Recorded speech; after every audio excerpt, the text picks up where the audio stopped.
morning and welcome to the Ashland Select Board meeting for November the 6th, 2019. This meeting is being broadcast live and taped by the good folks at WACA-TV. Is there anybody in the room that is recording? Seeing none, I think we'll dispense with our vision and mission statement tonight, but we'll ask Mr. DeSoni, please, to lead us in the Pledge of Allegiance. I pledge allegiance to the flag of the United States of America and to the republic for which it stands, one nation, under God, indivisible, with liberty and justice for all. So our meeting tonight consists of two public hearings, one of which will be continued, one of which is going to be continued until later into the evening. We also will be entering executive session. After this meeting, it will not be entering back into open session. So having said that, we're open to citizen participation at this point.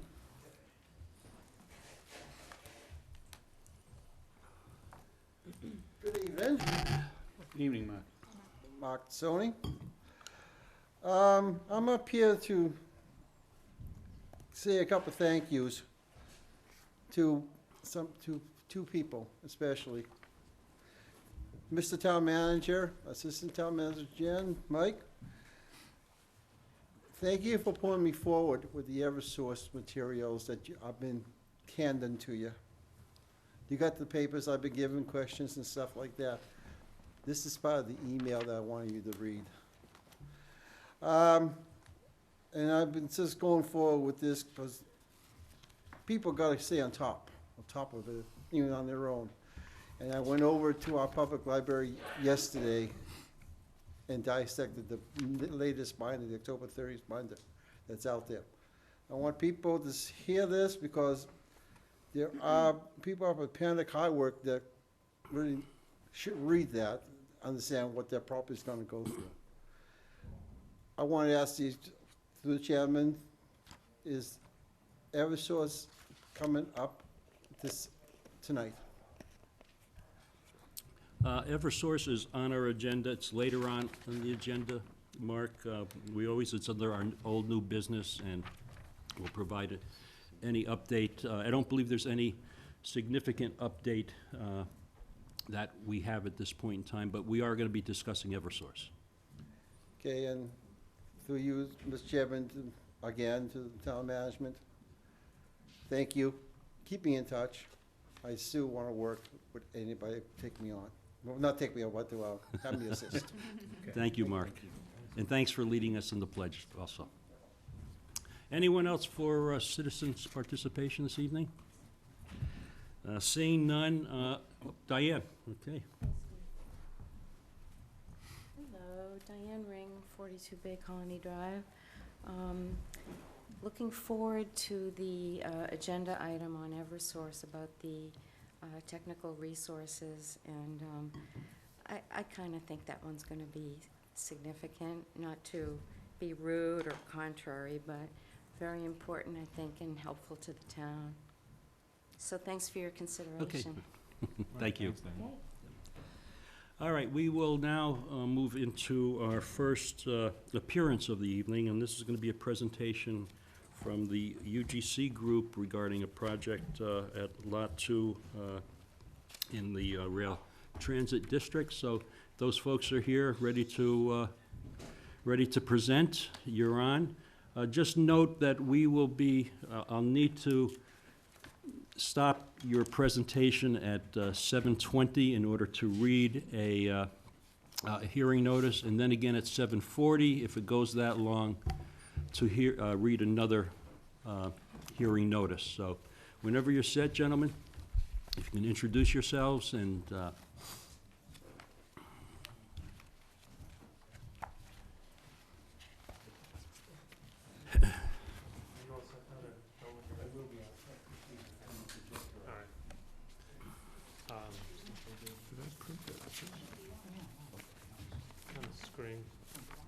did you print your stuff? I didn't. I mean, I looked at it, but. Yeah. You can share it. I've got copies here if you need to. That's a nice one. But I did look at what Michael sent us, so that's great.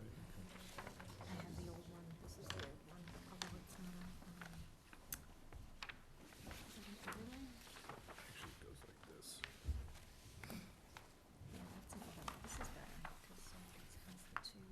I'm just trying to have you use this J cord. Brings it through. Okay.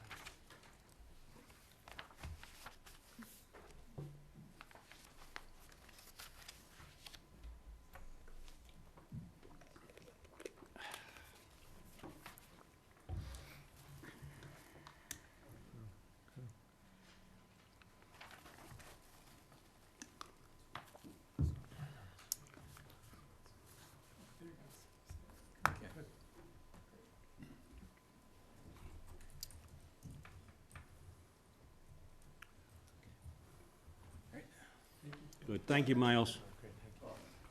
All right, good evening, everyone. I'm Jeff Smetana from the United Group of Companies.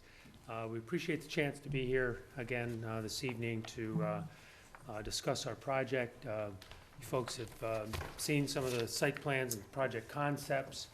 We've gotten quite a bit of feedback, a lot of input that we've considered and we've been looking at. I think everyone understands the site represents a number of challenges. Certainly the topography and the geotech challenges are considerable. The adjacency to some of the neighborhoods, the importance of this site in terms of the goals and overall plans of the community and the town are considerable. All those are factors that we've taken into account. What we hope to show you, though, is having gotten a lot of feedback from folks is we've worked hard on coming up with many different iterations. We've kind of bifurcated the approach, looking at the site plan where the housing project is located, and then the road getting up to the site, looking at alternative ways of addressing concerns with both of those project elements. We feel like what we've finally done, and we'll show you some of the process that we went through. It was there were quite a few different iterations that we've gone through.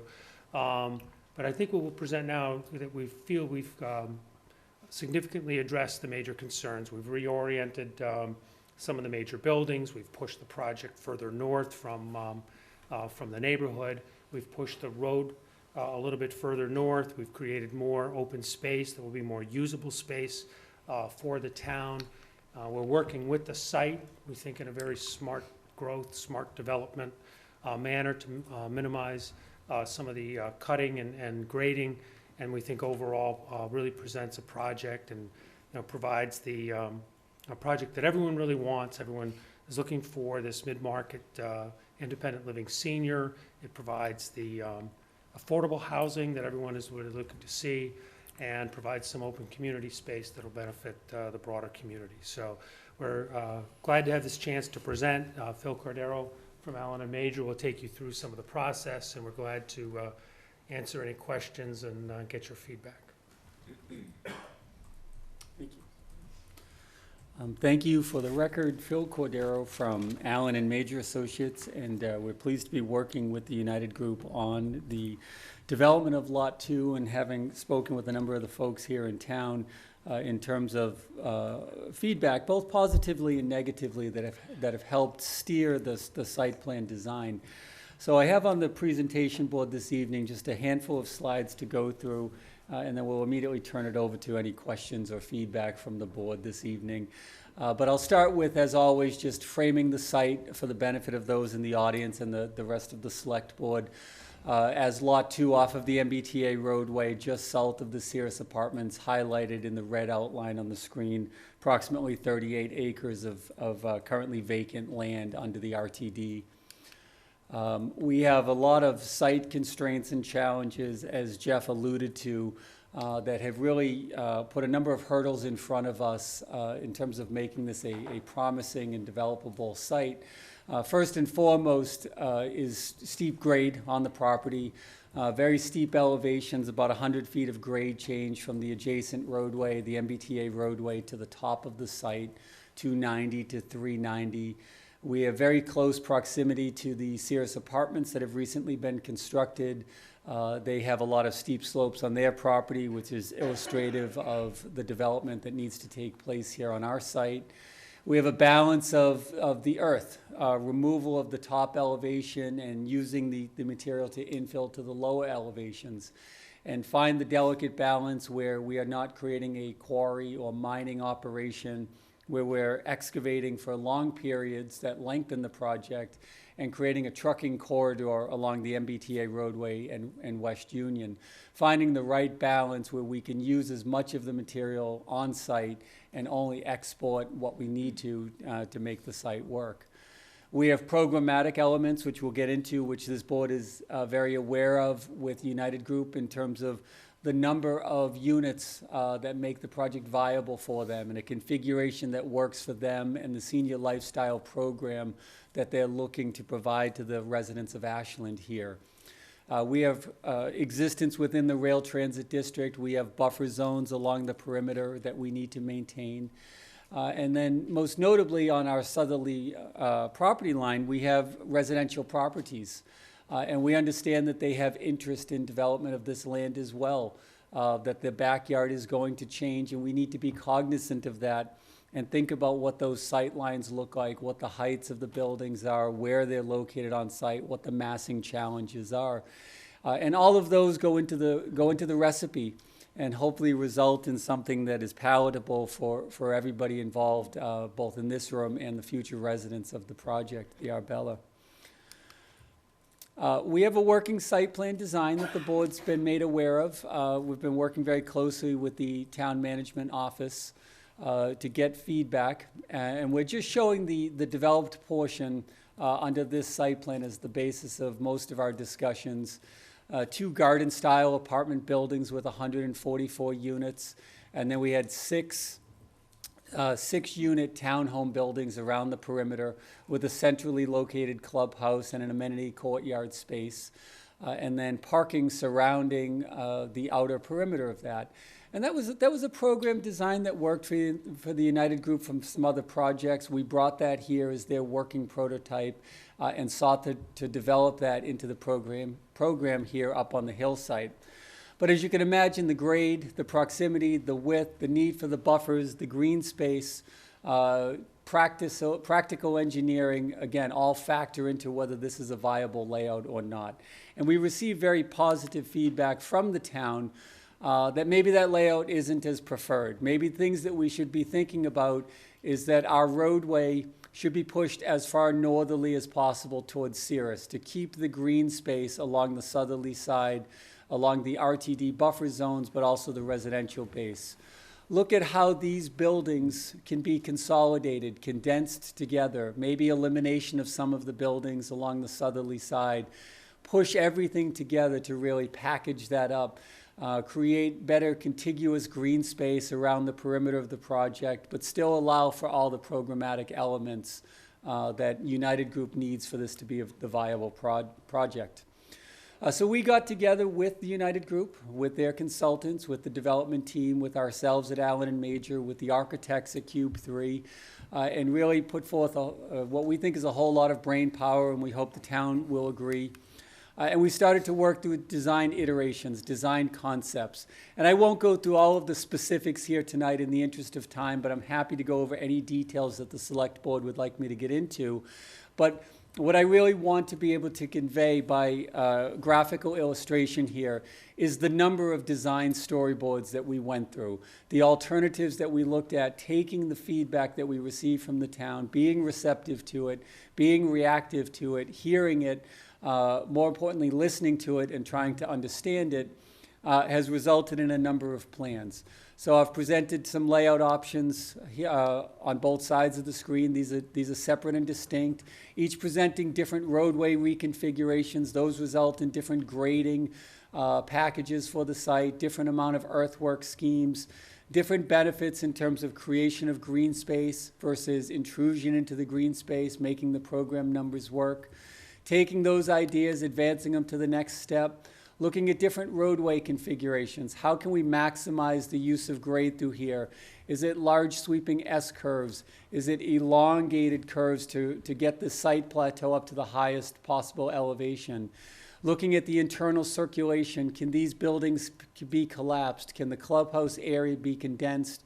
Can the amenity space be condensed? How do the garages function around the perimeter? Again, all questions that were factored into varied layout options. We then moved into different other program styles. Well, instead of condensing the townhomes onto one side, can they split around and flank around the garden-style apartments? Again, the roadway reconfiguration, how does this work with stormwater elements? How does this work with maintaining the buffers along the southerly property line? How does this read to the residents? Different layout roadways, can we make it all ADA compliant?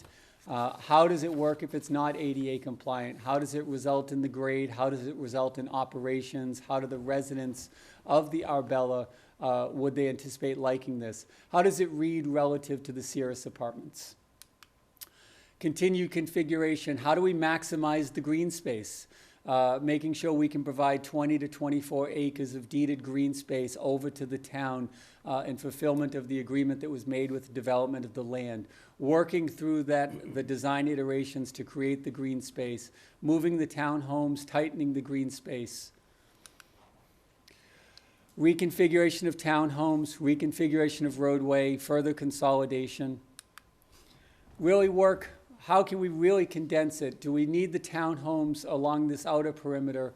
Can they exist as separate offshoots? How would that work with fire department? Yes, we consolidate up here, but have we created an operational issue down here that the fire department wouldn't support? We want to make sure it's a practical site that we're presenting. Is the scenario that we eliminate units? Do we maximize the number of stories in the building? And how does this relate and translate and talk to the Cirrus apartments and the residential structures? Eliminate some of the ground units in favor of higher buildings. What's the trade-off there? Look at consolidation, moving the clubhouse into the site, really collapsing everything together, going higher stories, multi-tiered on our clubhouse, maybe some underbuilding parking rather than surface parking. Those are all considerations on the table.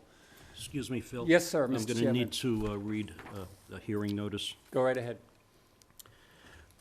Notice is hereby given that a public hearing will be held at the Ashland Town Hall on Wednesday, November 6th, 2019 at 7:20 p.m. The hearing is a request to transfer a Class II license from 72 Nickerson Road to 6 Chestnut Street. The applicants are Jose Padilla and Hector Ibarra, owners of New Beginning Auto Service, Inc. Parties wishing to be heard on this matter should appear at the time and place indicated above.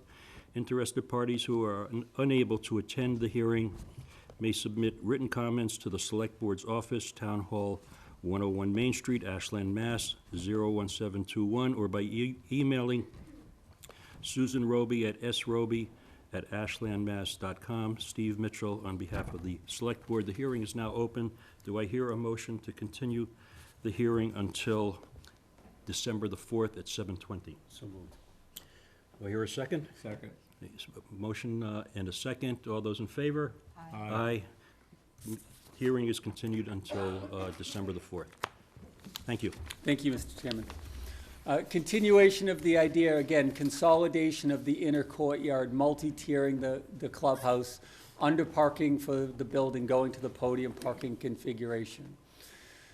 Future, other design iterations, consolidation, where do the townhomes exist? Can we work the two buildings to be complementary to each other? Rotaries, roundabouts, you can see some of them are not fully formed hand sketches, but fully formed design sketches, but are really part of the contemplative design. Additional tightened green space, do we have courtyards, Main Street designs, all sorts of varied options. That's really the takeaway that I want to show you, is how many that we looked through. What we arrived on is the plan that we spoke about with some folks at a workshop session just a couple of weeks ago. And we really feel this checks a lot of boxes with the feedback that we received and works well with the program that United Group needs to achieve on the site. We have aligned the garden-style apartment buildings as far northerly as possible to essentially integrate into the Cirrus apartments. We've moved these as far away from the residential line, the southerly property line. we've gone to a multi-tiered system on these buildings, meaning on the higher side, these are 4-level buildings, on the lower side, they're 5. And what that allows us to do is really to take advantage of the grade, which for those that are familiar with the site, we have a high point that exists right through here, and then the mountaintop slopes down in all directions. So we're working that mountaintop by having the multi-tiered building driving down and around the lower levels of these buildings.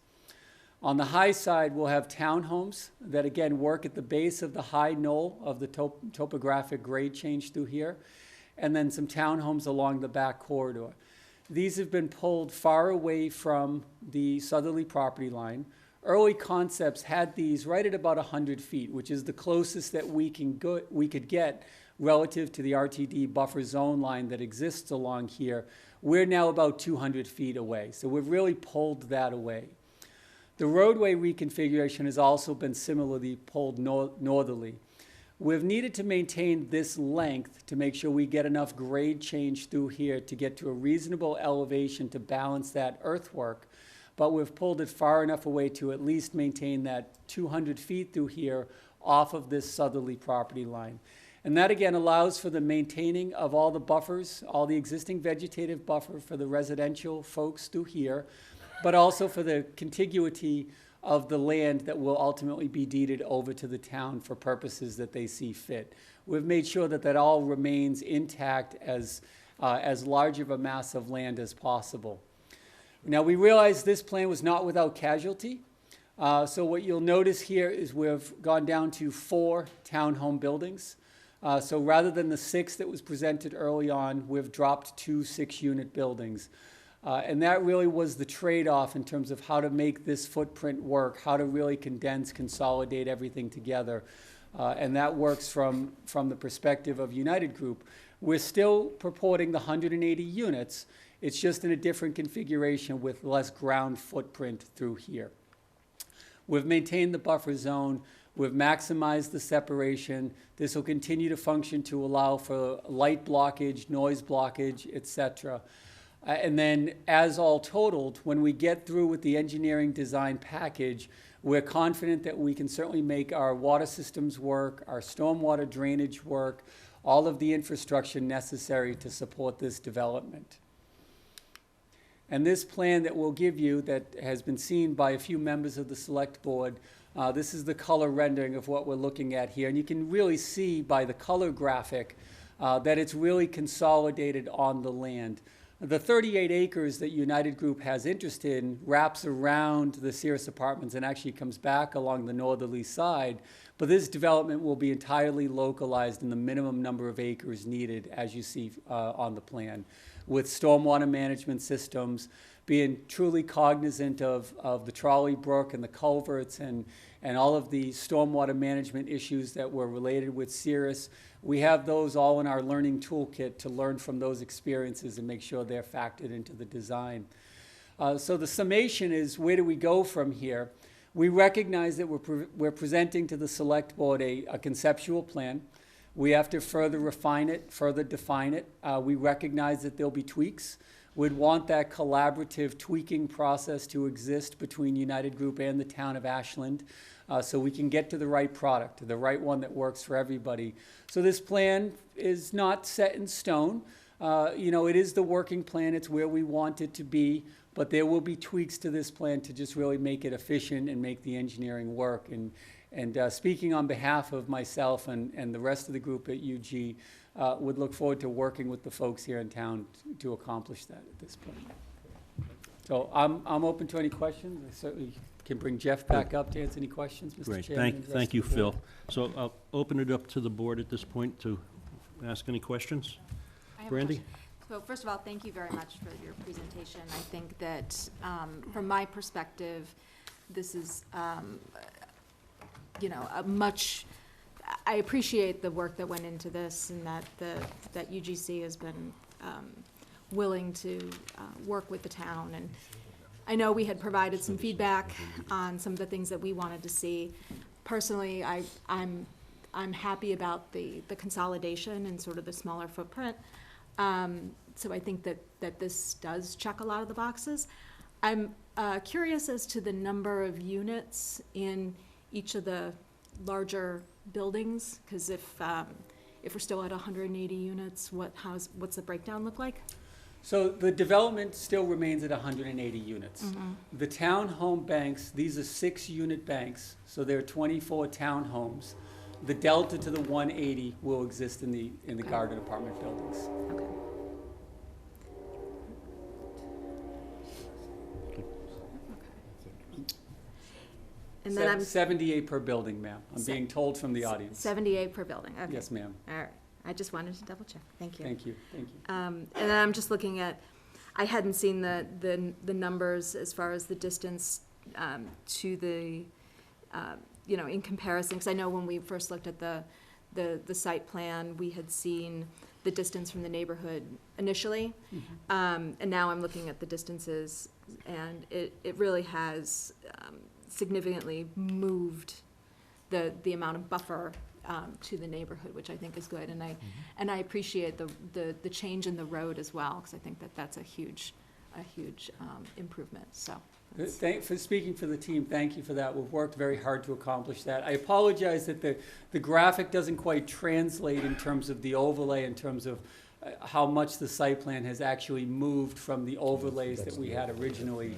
But I see that some members of the board do have the graphic that was distributed, and I think that's a pretty You have- compelling argument to the change. That's all I have. Okay. You, Brandy, Good. all set? I'm all set, thank you. Rob? Yeah, thanks. It certainly is an improvement over the last version we saw. So I certainly appreciate the effort you put in to change things. Did you talk about, were there any specific numbers about the affordable housing units that we had in the level? Was that in your presentation, or are we ready to talk about that, or? Excuse me. So I believe this is still being proposed as a 40B application, so 25% of the units would need to be designated as affordable. Those conversations and the affordability level and things of that nature would happen during the course of negotiations of a development agreement. Okay. All right. Good. I know, well, yeah, I don't think I have any other questions. Michael, I presume you'll be speaking a little bit about this in the conversations, or any updates, or? Well, I mean, I've got later? a few questions after the board, Okay. Has a chance to offer their thoughts and questions. All right, great. I like the layout. It's an improvement, I think, and but I'm sure there were other issues we were discussing as well, but I'm sure we'll get to those, so I'm finished You for good? now. Okay. Yeah. Joe? Thank you, Mr. Chair. Thank you very much for your presentation. Phil, it was very nice, very appreciative and detailed. This project that we're looking at right now was very similar to the original project that was presented to us almost a year ago with respect to the road design. Not the number of units, but the road design. So I'm very happy to see that the open space area that is going to be deeded back to the town is not cut up like it was in several other presentations that were made. That was a big, for me, that was a big thing. The other, the zoning area, or the buffer zone area between the neighborhoods and your development is almost doubled, which is to me that's a big improvement, and one that I'm grateful for. And I think that the folks at the lower end of the development that are neighbors to yours now don't have to worry about the oncoming traffic lights constantly coming up into that roadway. Now they'll be veering off north instead of going, southwest into their homes. So I think that works well. The only question that I have, I got a little nervous when you said you're going to be tweaking this, and I'm not sure what the tweaks are going to be. So I'll reserve my comments to the tweaks when we get to seeing what the tweaks are going to be. But where you had to drop some of your townhomes, and now those were incorporated into your larger buildings, what's changed the height of those buildings? How has that changed the height of the buildings that are going to be currently built? So to answer that question, and they can follow up if they'd like, as I mentioned, there are 4 or 5 stories now. So it's 4 stories on the high side and 5 on the lower side. I think So- Joe was asking about the townhomes, right, weren't you? No, I know what the town, Oh, okay. the Okay. homes are, I mean, Yes. they lost townhomes but those units are now into the large areas, so that only tells me that they're gonna be going up height-wise. So I just, why I was kinda Okay. curious to what the height will be for those buildings that will be taking on those new units, additional units. Yeah, the buildings haven't gotten taller. On the courtyard side, on the south side, it's 4 stories, it's the same height that it was. It's almost like we added A a grade floor down? below as you Yeah. Okay. go to Cool. the north, so then it drops down. So Okay. this is no higher than it was before. So that's one of the ways that we thought we'd work with the site in a way to be very efficient, less disturbance. We think that works pretty efficiently and won't Okay. impact the neighborhood at all. So just to Thank you. follow up on that, just and related to the balloon test that was done, Right. how does that relate? Because I think a number of the abutters were familiar with the balloons and, you know, the height of, in relative distance, so. Yeah. How does that relate, these buildings relate? It's a great question, Mr. Chairman. The balloon test and what the abutters, what the neighbors have seen remains intact. So the height of the building in those locations where those balloons were floated remains the height of the buildings in these locations where these buildings are being proposed. Now, we have rotated one of the buildings. You may recall that one building was aligned north to south, and it's now more east to west. But the corner that we did float the balloon was right here, and that remains a common corner, so those heights remain the same. Building 1 is generally in the same position, shifted a little bit, again, more easterly. But the balloon locations that were flown were this corner and then the center pivot point, and those remain perfectly valid and intact. So what everyone saw is what the heights of these buildings will be reflective of.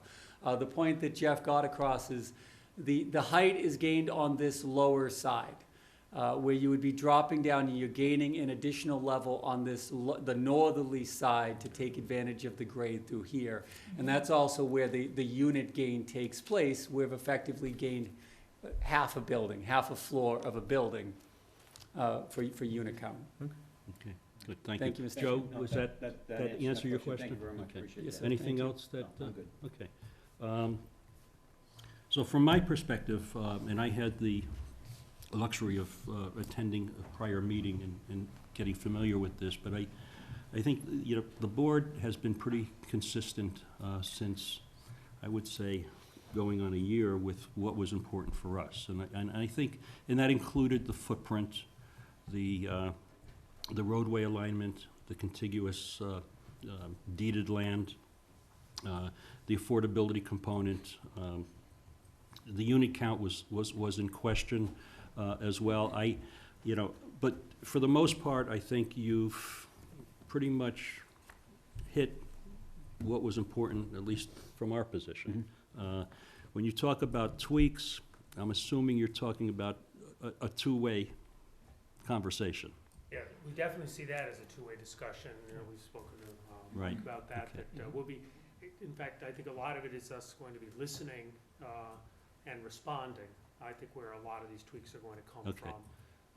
You know, some things will get tightened up. Some of those larger buildings may actually get still a little bit smaller.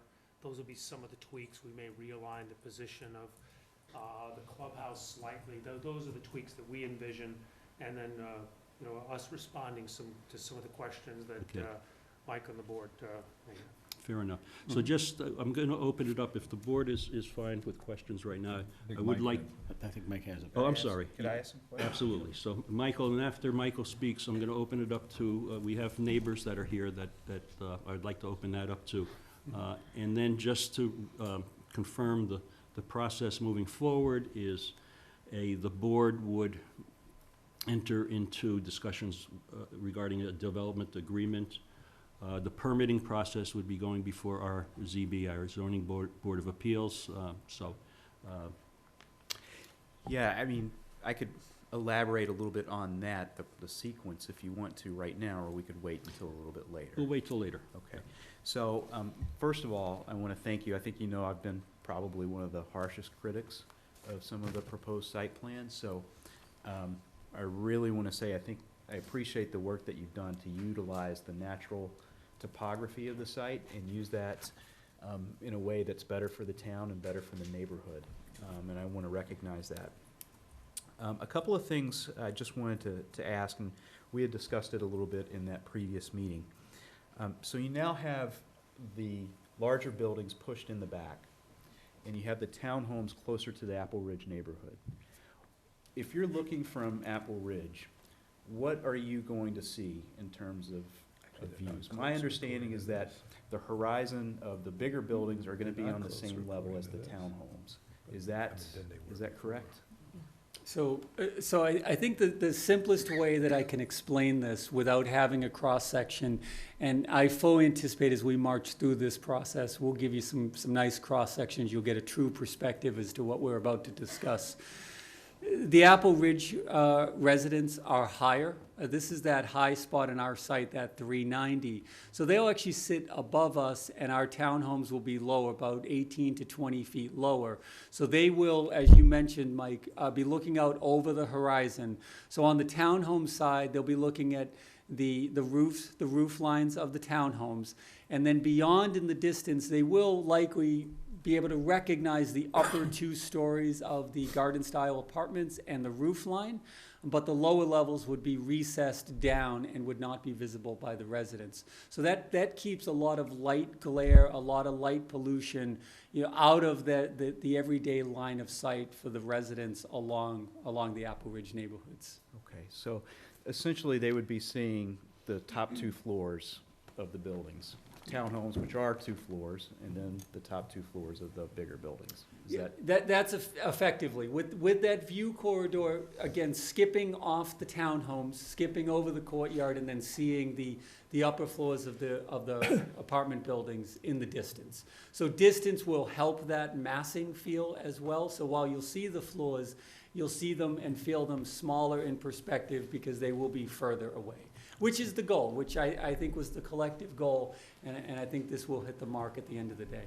Okay, thank Michael, you. before you continue, I just need to Oh, read do a another hearing? hearing. So- And this will be it. So notice is hereby given that the Select Board will conduct a hearing regarding an application to transfer an all-alcohol license and all other licenses held by BTA Inc., DBA Ashland Ale House, AAH Investments, Inc., DBA Ashland Ale House at 23 Pond Street, Ashland, Mass. 01721.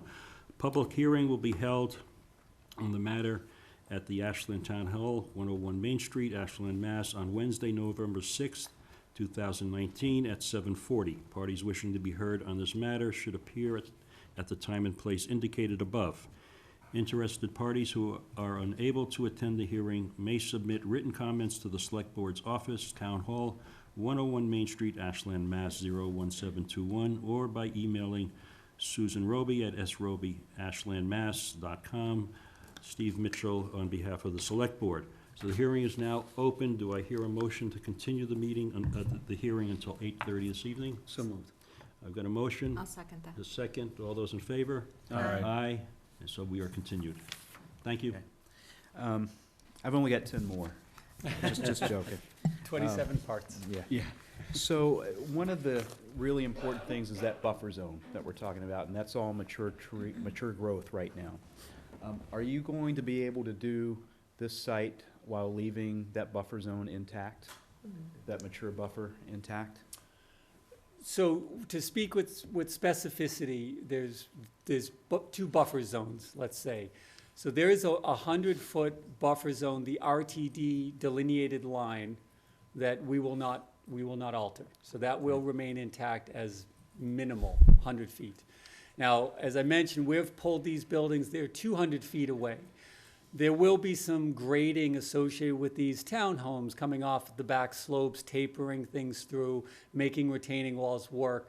That's the engineering that needs to take place. I don't want to tell everybody here tonight on tape, on film, that there will be 200 feet of unaltered land. There's some distance off of the back of these buildings that we will have to perform some grading, and that's where that alteration will be limited to. We will do our best to limit that alteration. It's obviously part of the design. The town will review it once we have it on paper, and then we can talk about whether it's appropriate distance or not. So minimally 100, because that's the RTD zone boundary, Preferably, 150 remains completely unaltered, and it gives us 50 feet to play with, somewhere thereabouts. But that number is a little bit in flex. That's the tweak that I'm referring to, in that we have to engineer the site and make it work now, and those are the numbers that we don't quite know yet. Okay. But this site plan does reduce the amount of clearing, cutting, and earth moving that we're doing. So this does reduce that work. So Yes. more of the natural growth should remain. We'll work it out and talk to you about how that'll actually work out in the end. Yes. Okay. Once you get done, I'm sorry, just to piggyback on Michael's question, once that work gets done and your topography is met your standards of what you want to do and put your buildings in, will there be additional vegetation that will be replanted back in that area? Speaking on behalf, I think we could talk about that. I think it'd be premature to say yes, but it's also too early to say no.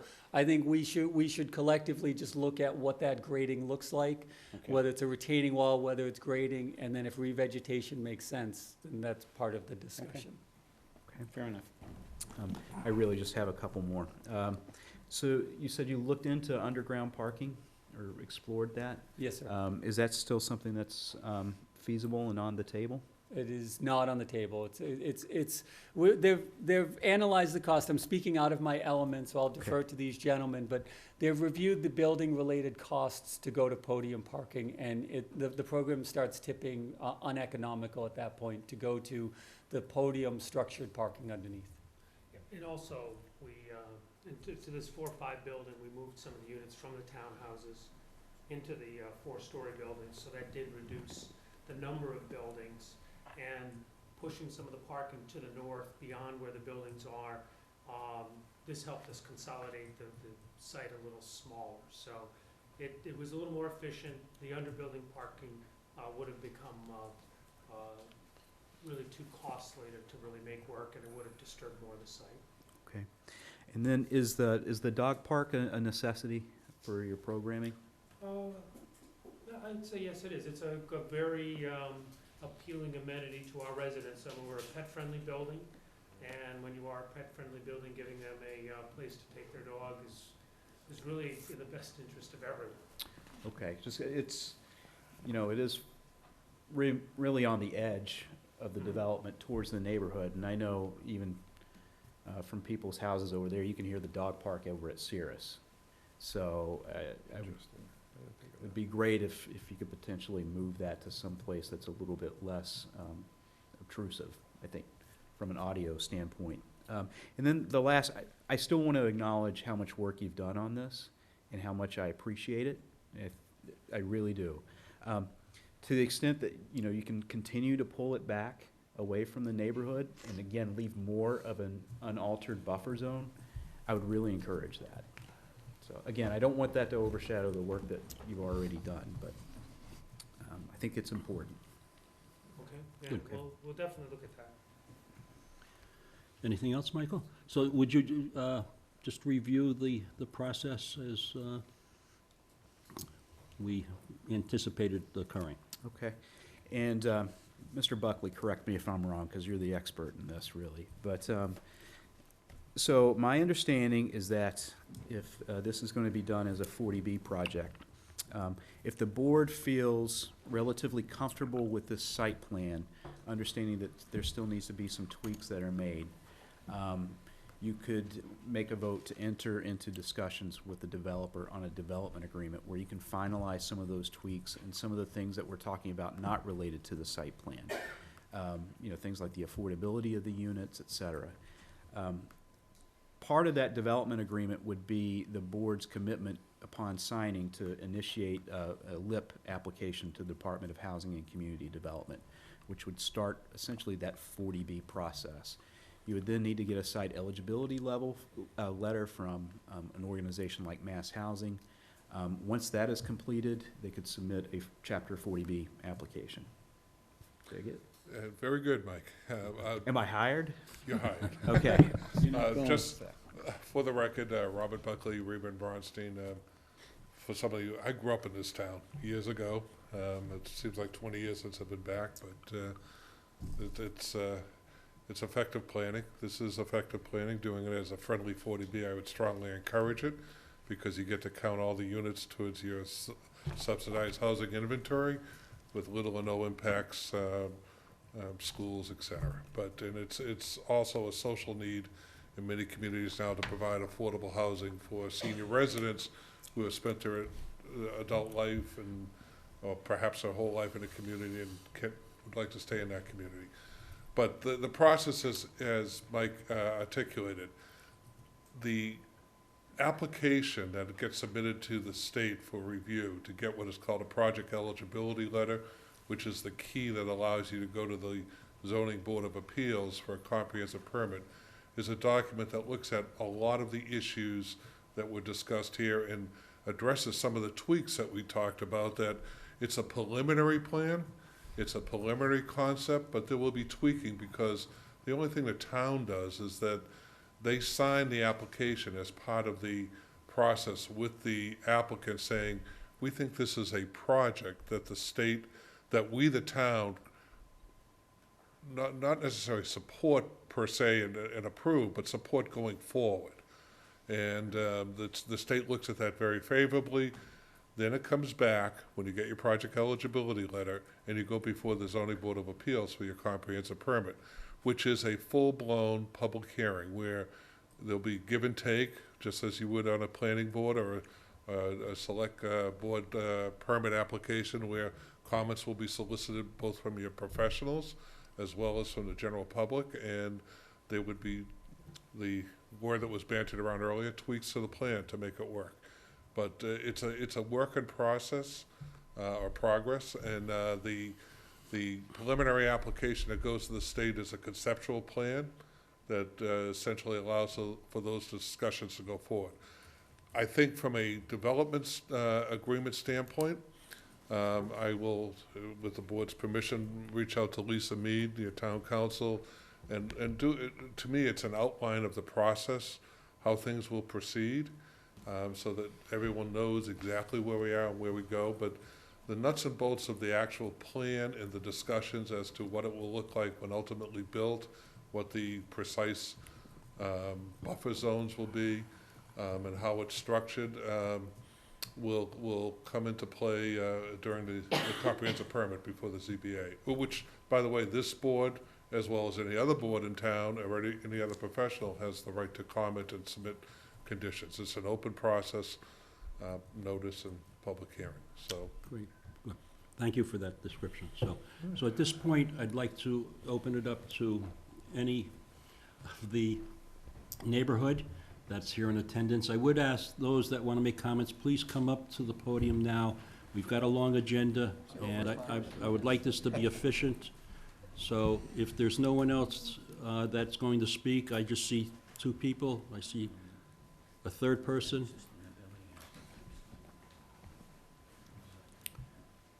Okay, Mr. Wilkinson. Hello, Paul Wilkinson, 16 Russet Hill Road. I'll be brief. I appreciate that the building, the second apartment building's been moved back. I think since day one, we've been asking for both of those apartment buildings to be back near Sirius as close as possible.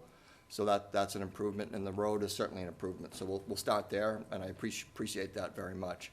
I do think the overall project can be shrunk a little bit.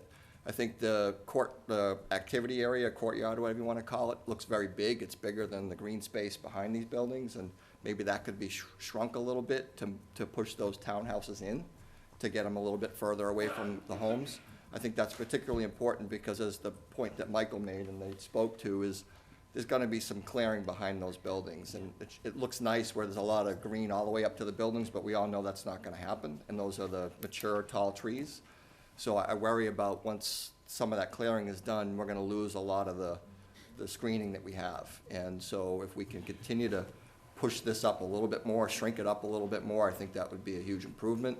You know, maybe there's a way in the back as well to use that corner a little bit more. And, you know, I don't know what the grades are up there, but to get the whole thing up a little bit further away from the development and make a little bit more room behind. Dog park, great comment there. I think I can definitely hear the dogs barking from the dog park in Sirius, and they're on the other side of the buildings. So that's probably a really horrible spot, and not only for the residents, but a horrible spot for the poor people that are gonna be next to it in the townhouses, we were gonna have to hear those dogs barking. So if it could be put over into some of that, you know, around the road area or back there somewhere, I think that would be a big improvement. So Great. those are my Good, comments. thank you, Paul. Thanks. Yep. Mark? Okay, thank you, Dr. Sony. There's three positive things I'm getting out of this right now is, there's an open mind formulation and a two-way street going on here. Thank you. Two is, the bringing up by Mr. Bucket about the zoning Board of Appeals work that's coming up. Sometimes people just don't go understand what zoning board's gotta be doing, and now they gotta find out once they come to the meeting that this is gonna be on the agenda to help them out, to be livable with. And three, it is smaller, it's more condensed, and it saves the age of the citizens that are gonna be living there, distance. And when they have the bus pickups, it's gonna be a lot easier to get through into the T station for everybody. Overall, better, formulated minds, two-way streets working, and the zoning board's got work to do. Thank you. Thank you, Mark. Hi, I'm Beth Potoff, 50 Wilbur Drive. I think my property and my neighbor Terry Meltzer's properties are the two who are closest actually to the townhomes. And I just wanted to clarify what the distance was from the property line to the townhomes. I think 200 feet was mentioned several times today, but we weren't able to go to the meeting of the neighbors over the weekend, but I had a picture of this, and the scale there, when you measured it with a ruler, looked less than 200 feet. So is that in fact true, that it's 200 feet from the property line? I mean, this is a little difficult, doesn't have a scale there. Is that in fact 200 feet from that red line to the, V-shaped units there, the corner of the townhomes? Gentlemen, any response? Right here, see? If I may. Yeah. So, through the chair, to answer this young lady's question, go back to this plan. So you're, for the benefit of the discussion, you're referring to, if you want to look at the larger screen, ma'am, you're referring to this dimension through here. Correct. Which is the 200 feet that we're carrying. So Okay. this offset dimension, this line here, represents that minimum buffer. RTD 100-foot buffer zone. Understood. So I think graphically, I know it's very difficult to read at this scale, we can certainly show it later as we move forward, that this distance from here to here is equivalent through that. And that circles back to the question that Mr. Herbert had asked about, how much of a buffer are we maintaining? And I'm indicating that we are 200 feet off of that line, but there is some level of grading that does need to take place No, through there. understood. And then the resultant buffer would be 100 plus as much as we can maintain through there, ma'am. Okay, I understand. And I have one other question. This may have been covered in some other presentation or discussion, but there's no blasting that's going to be necessary for this project, I'm assuming? We went through this with the Sears project and, it was somewhat controversial. I'm assuming you don't need to blast to do this work. So again, through the chair, to answer the madam's question, we're certainly very familiar with what went on at Sears in terms of their construction, and we're not anticipating blasting on this site. We've done geotechnical investigation. We anticipate it's traditional equipment to remove the material to accomplish what we're showing you here this evening. Okay, thank you. Thank you for that question. Peter? Hi, Peter Dana, 41 Wilbur Drive.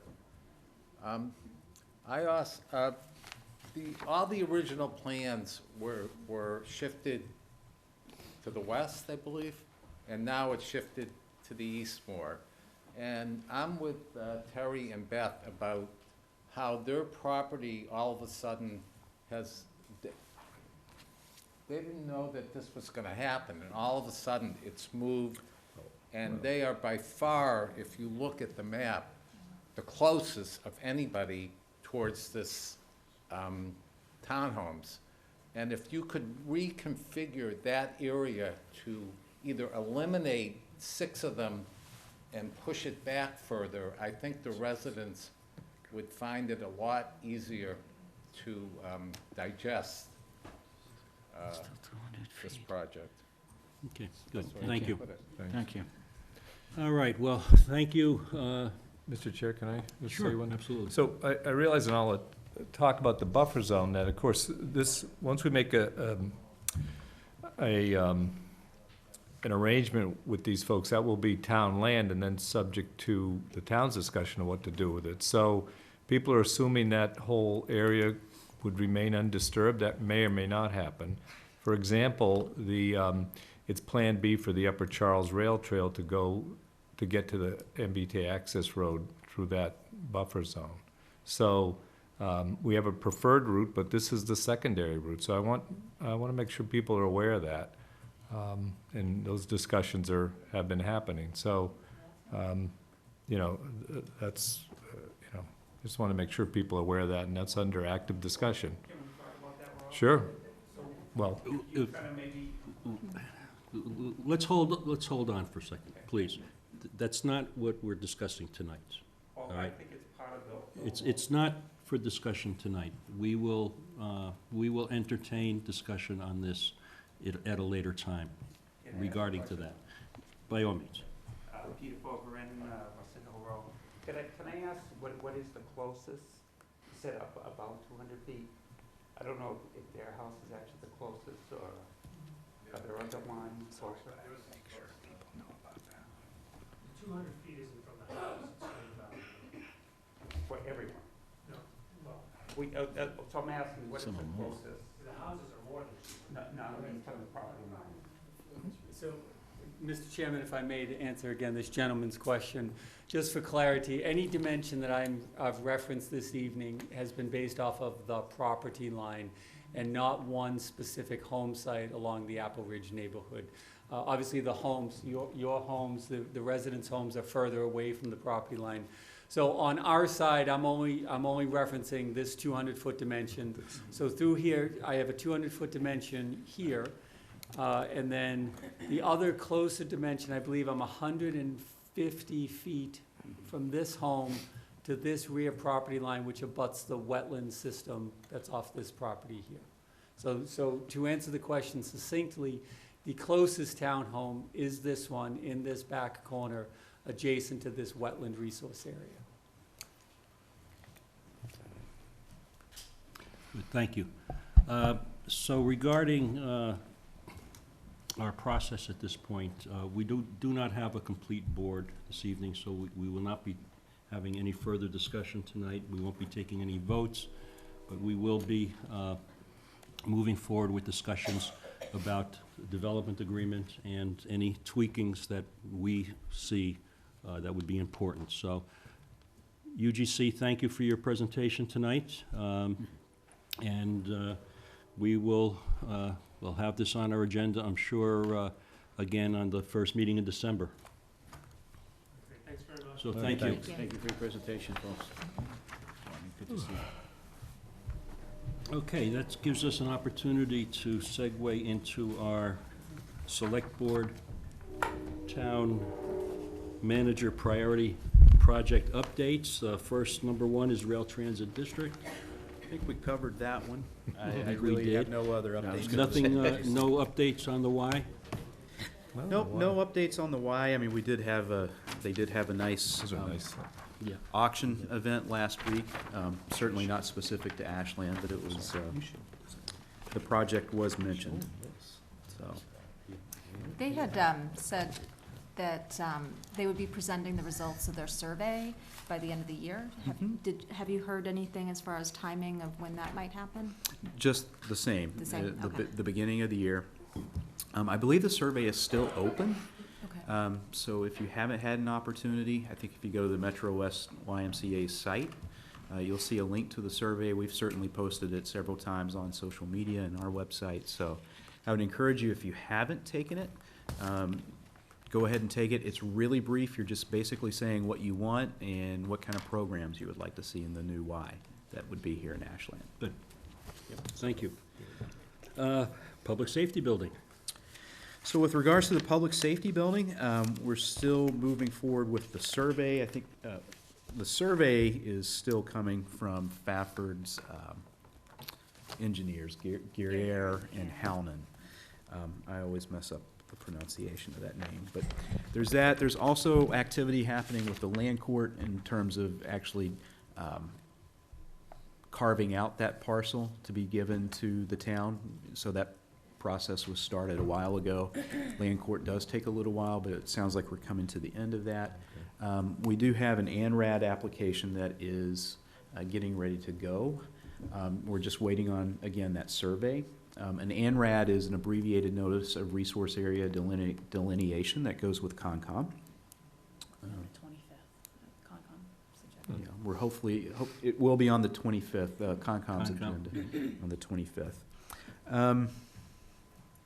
So they've been doing a number of soil tests. They've been doing some traffic studies with regards to that intersection. So that's some positive news. And then we will be having a public safety building committee tomorrow where we're going to be talking about public forums and what we're going to include as part of public forums. Also, different committee members are going to have assignments to get ready for those forums. Okay. I'm anticipating the first one to happen around December. And then finally, we've been in contact with a couple of teams, robotics teams and Lego teams from Ashland Middle School, who are participating in what's known as the Lego League Challenge. Each year they have a theme, and this year's theme is City Shapers. So they've reached out to the town to see, what kind of problems we have and how they could potentially help. And one of the things that we've talked about are how we could incorporate some of this stuff into the new buildings. So we're actually looking at a couple of different things with a couple of different teams, if the building committee so approves, and we'll have a discussion about it tomorrow. But one is a section of the roof being a green roof that the students would design. Cool. The other thing, which is beyond my pay grade in terms of science, is you use these piezoelectric transducers that are on, so they take the pressure from you walking on them and converts it into electricity. So we thought, wouldn't it be cool if we could have a room or a hallway in the public safety building that is designed around that? That's cool. Obviously, we're going to be looking at a bunch of other more, I guess you could say, standard now ecological features, but these are a couple of new things that I think would be pretty interesting. Put a couple of those on 135 with all the traffic going back and forth. We generate enough electricity for the entire town. There you go. That was definitely one of their ideas. That's an interesting. Seriously. Oh, I love that, though. Very good. So- I think that the kids are smarter than we are, so, But the roof won't look like Legos, that's for sure. yeah. They've put a lot of work into this. That's great. So public safety building committee meeting tomorrow. 6:30, room B and C, if anybody's interested, coming down. Very good. Okay. Okay, Riverwalk project. Riverwalk project, I mean, I think Jen could probably speak to it better than I could, but, so York Bridge has completed the long span bridge. Anybody who's driven by over the last few weeks have seen what a great accomplishment it is and what a great addition it is to the town. A lot of people to thank for it, the Open Space and Recreation Committee, Jen, town meeting, people for working on this, Megan, our CONCOM agent. It's DPW especially has been a huge help in making sure that the cost is reasonable. We're going to we still have a little bit of work to do. We got some work on the approaches that needs to happen. We're looking at hopefully opening it in the spring. But I am hoping to have a couple at least guided tours so people can go onto the bridge officially with permission. So they can see exactly what it's like. Yeah. So, It's great. I do want to also acknowledge Open Space and Rec for supporting this. I had a chance on Sunday to go and start at the animal control and go over. I will tell you, I trespassed on the bridge. It's beautiful. It is a substantial piece of construction. Right. But it's just a fantastic walk. There are 3 residents, though, that I want to acknowledge that without their participation, their assistance, their cooperation, it wouldn't have happened. So it's the Kennedys at 24 Sudbury, Kevin and Amy, Ruth Burdell at 20. 20, and I know I'm gonna screw up this name, but Rick and Andrea Lagadis at 16 Sudbury, who provided the easements for the construction. So thank you for, Thank you. for their cooperation. Been great. Yeah. All right. Bring your fishing tackle. Yeah. So just in case it wasn't clear, I said it's going to be closed. That construction fencing is going to be up for a little while, at least until spring. Yeah, I'm not advocating for people to go out there and Sure. do what I did, but, you know, I'm confessing. All right. All right, very good. Downtown project? So downtown project, Eversource is still providing updates on their survey, the survey that they're doing for the undergrounding of the utilities to BSC. BSC will be incorporating that into their design, which is still ongoing and should be finalized. We're hoping to have it all done by February and have the bid documents out.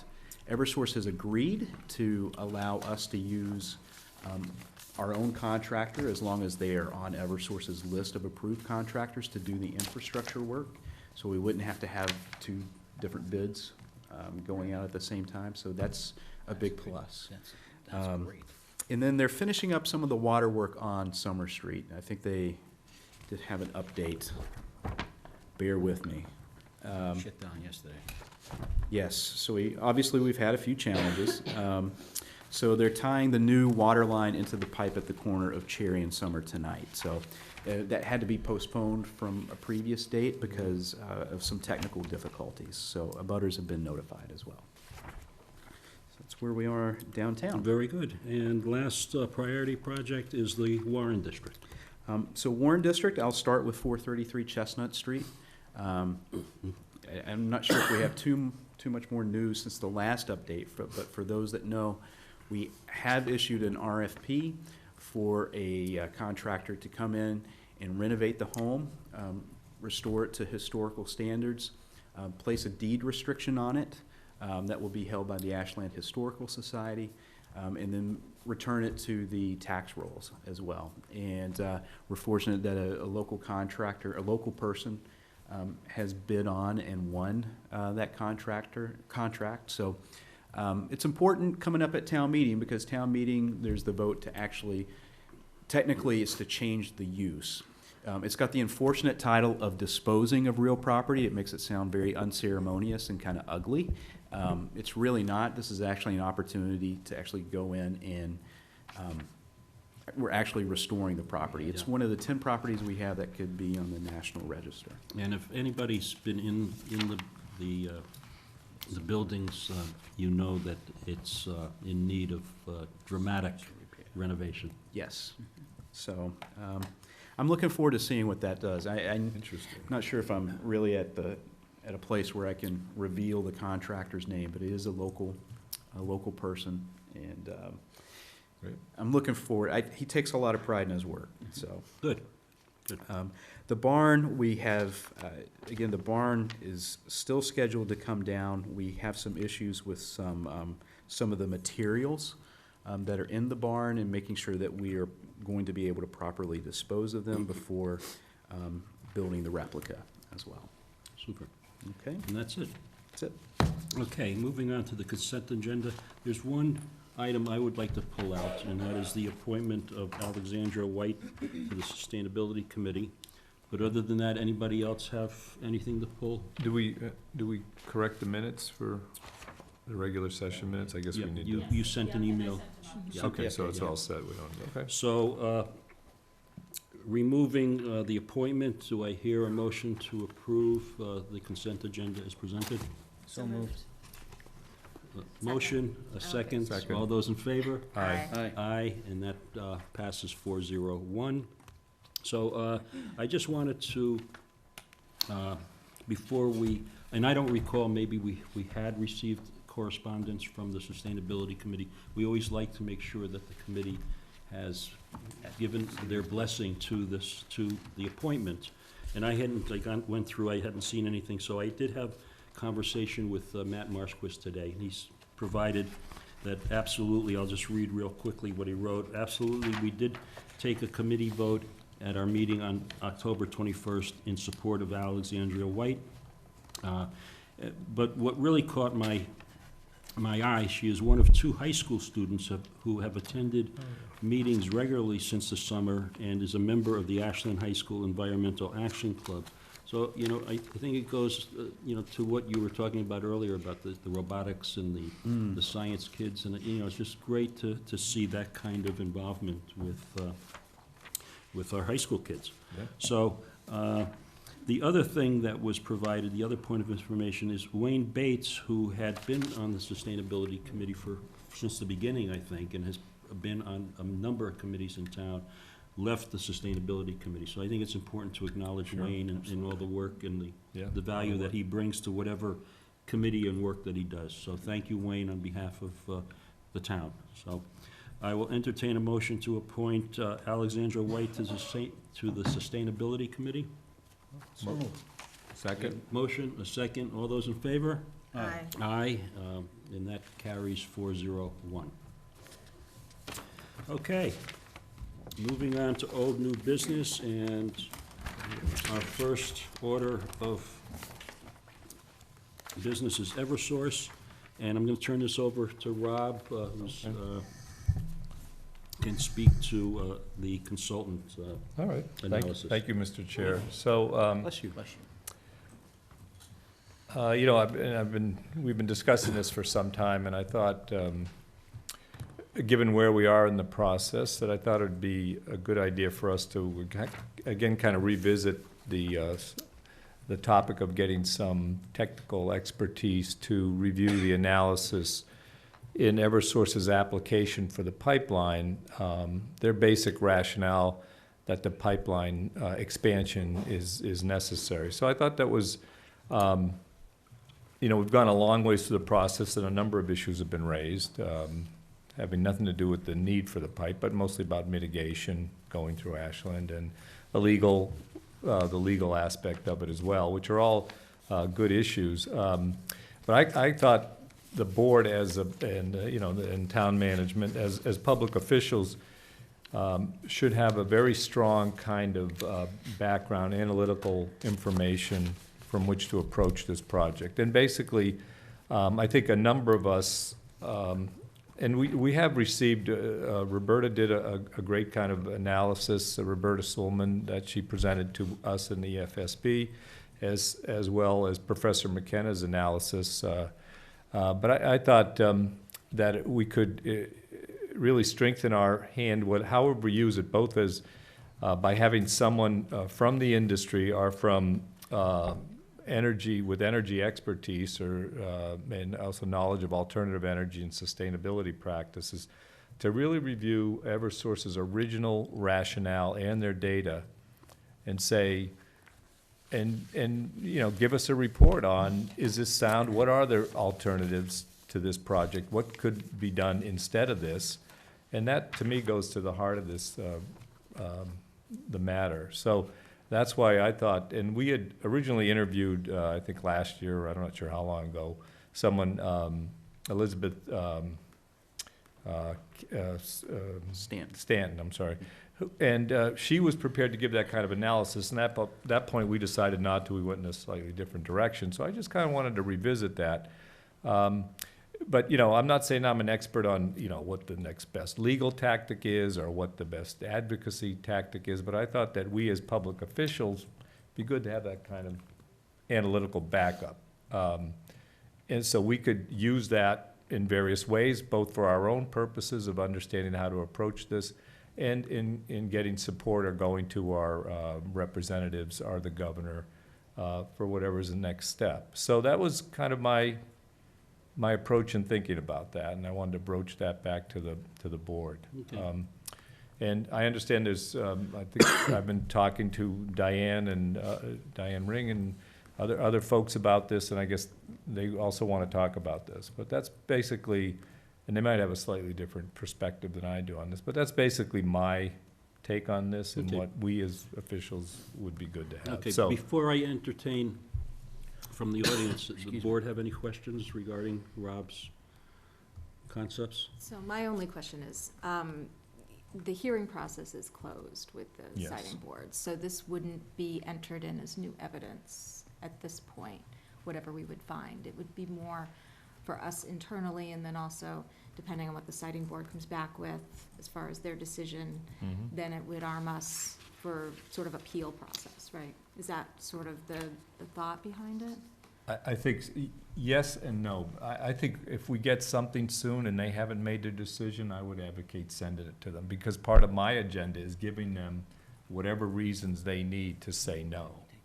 You know, so I think it's a good point, because, you know, formally that process has ended. Right. But we're still, people are still sending testimony to them, and they're still, and I'm not even sure what their schedule is at this point. I would But so- I would just wanna make yeah. sure that the residents have set their expectations, that Understood. depending on Yeah. whatever this expert would come back with, even if the expert says, you know, Eversource's case is bogus and we shouldn't move, you know, like, Yeah.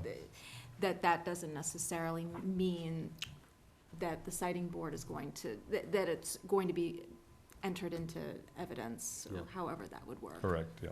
And I would clarify what you just said about testimony. I don't believe testimony is being sent in. I believe that personal opinions and positions are being sent in. So Yes. I think there's a difference Right. there. So, Joe? No, I agree, I agree with Brandy. I was a little concerned. I mean, I like the idea, I like the approach, if we're gonna use this for backup material for an appeal process later on down the road, that would be great. The siting board is, you know, they're sitting down making their decisions as we speak, and, you know, going over all the information, all the testimony, and the evidence that has been provided to them on both sides. So it's gonna take a while for them to shuffle through all that paperwork, for them to come up with a decision, if they haven't come up with one already. But I have to agree with you, Rob. I think to have that information readily available for us to decide what our next step would be if we lose this thing and we make an appeal, and that would be great. I just have to remind the residents, it's, you know, this is not being done non-gratis. The town is paying for this, and, you know, at what point do we have to say, okay, you know, how much money are we willing to continue to spend on something if we know, you know, we're fighting David versus Goliath type of deal. And I have no problem fighting that fight, to be very honest with you. Sure. But, you know, I'm trying to be realistic and Yeah. pound, you know, penny wise and pound foolish. Sure. Foolish. One thing I would, to address your concern, I think if we were to talk to Michael and say, give him a charge, that we could put a ceiling on it. I mean, it shouldn't be, in my mind, this shouldn't be a huge expense, and we can talk about it, but, you know, I understand what you're saying. And any Yeah. appeal is gonna cost the town some money, and I don't know, you know. Well, this is more of a report than a procedure. I see it as a one-time research and report. So Okay. I'm thinking hopefully not a lot of money, you know, so, not like, we're mean, spending a ton on legal stuff right now. So that's this why I kind brought of it is up. dwarfed. That dwarfs this proposal, I would say. I mean, I have no problem providing us all the ammunition that we need to do to, you know, to fight the fight. That's not the issue. I'm just worried about the dollars that are coming up through. Very good. So I'd like to open it up to the audience. Mark, I'm going to ask you to hold off. I do want to hear from Diane, because Diane had mentioned some. It seems to be in the middle of discussions with Rob, so if you could discuss your position. Thank you, Mr. Chair, and to the Sure. board for your continued, put it on midget setting here. Thank you, Mr. Chair and members of the board, for your continued opposition to the project, and for thinking about ways that we can best position ourselves to try to oppose it and win. So the first thing I have 2 points I'd like to make as succinctly as I can. The first one is that we're hearing from people in the field who are reputable experts that we can't win the need argument. But to Rob's point, it's an important part of a broader strategy. And so the list of resources that we put together were people that we recommend you speak with and just get an idea of what we're going to need for an appeal, not just on the Concom front, but also land court, not just on the siting board, but on land court and Concom. So we are just hearing very loudly and clearly that need is not the argument, that Eversource will win every time. There's a lot of really good reports on New England and Massachusetts shrinking need for gas. We need a broader approach from people who have strategy experience, specific legal experience. Maybe to, I defer to, I know we have town council, but maybe somebody that Brian could work with. I just beg you to consider that it's way more than need. Thank you. Thank you, Diane. Anyone else? Mark, if you just hold on for just a second, we'll get to you. Roberta? Hi. I want to just emphasize and reiterate what Diane was saying about this being more than just an analysis of existing data or a one-time report on need. There are a couple of references on the document that Diane sent to you that have successfully defeated pipeline projects that were supposed to go through their town. So those people, those attorneys, those advocates are people we should be talking to and that we should perhaps think about engaging, because it's likely we're going to have an appeal either way. If Eversource prevails, we'll appeal. If we prevail, they may appeal. So I think an appeal is on the horizon regardless, and I think that it would be way to our advantage to be prepared for that and not be scurrying around at the last minute trying to find anybody who has the time to work with us. I think we should get our foot in the door with somebody now, reserve ourselves with somebody now, and have them start doing some preparatory work and talk to the people that Diane has already reached out to and put together on this list. Thank you. Diane, can you provide I think Michael has or it. Mike, you already And have? she sent it to me as If well. I may ask a question? Sure. I mean, Diane and Roberta, so I know, like CSE, that's an organization that you've been talking to, they have defeated, for lack of a better term, two large projects, right? Access Northeast? I apologize. There was an error in, they didn't single-handedly do it. They contributed to the media strategy and sponsored some reports. But there are attorneys who have done it. There is a woman who led a 15-town aggregate opposition. I mean, there's a variety of resources on here that you can just look at, talk to them, research. I'll help.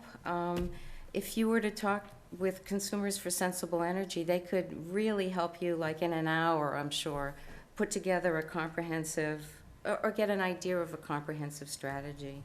I mean, succinctly, can you describe what strategy they used or what approach they took to? I can't, Okay. because there were so many footnotes and so many links. I mean, these people can cite references in their sleep. So it's a conglomeration of different angles that you're attacking the problem from. Yes, and you know, not just I really appreciate what Rob wants to do, but we have heard from a guy at the Sierra Club, David Zeke, who said that Eversource will out-lawyer you every time on need, and also the other company, Synapse, that you asked us to look into, they said the same thing. So question, Diane, the examples that you've investigated, are these new pipeline installations, or were these existing pipelines with an expansion or a change in its capacity? I honestly did not drill down to that level of detail. You know, like the lawyers' websites are there, and I just went to see and quickly look and see if they had successes. We can find that out. Yeah. And thank you. Thanks, Diane. I mean, I think still, I think from a policy perspective, you're looking, and I'm speaking directly to you, Rob, but I Yeah. think this applies to the rest of the board, you'd like to see the need argument, just for your own edification, not just for this project, but for Our other position projects. on this, yeah. And I still think that this needs to be a regional project. Hmm. I mean, this is a regional pipeline. Ashland gets no benefit from it, but yet Natick and Framingham will be receiving the benefit if you want to count increased gas capacity as a benefit. I would still love to see them become involved and have maybe some of the advocates in those communities reach out to their governments and try to advocate Yes, for I think- funding to do that. think My that's my important. suggestion, you know, of course, we don't have our full board currently, but my suggestion is we do put this on our, excuse me, agenda, on the retreat agenda, so we can No? maybe Okay. talk about this a little bit and pursue, you know, a potential path on this. And, you know, I'm certainly not against having a comprehensive strategy if the board's comfortable with that. But I think as part of that, we do need to make sure we have a strong analytical background for our position. So would it make sense for Rob and I to have a discussion with, I would agree, some of these? Rob, you know, you've been taking the lead on this from the beginning, so that Okay. makes sense. Mark, I'm gonna let you speak, but we have 2 minutes until our public hearing, so if you can be brief, I'd appreciate it. Will that public hearing be open? It's And- gonna be, it was continued until 8:30, and so we're obligated to open it up. So if you wanna come back after the hearing and make your comments, I'd be glad to accommodate that. Are you sure you're gonna recognize me or just pass on? I promise I will recognize you. All right, I think we're ready to reopen our public hearing. Do I hear a motion to do so? So moved. Second. I've got a motion and a second to This is the Ale House. reopen the public hearing. And we'll give folks a minute here to, yeah, the folks coming in now.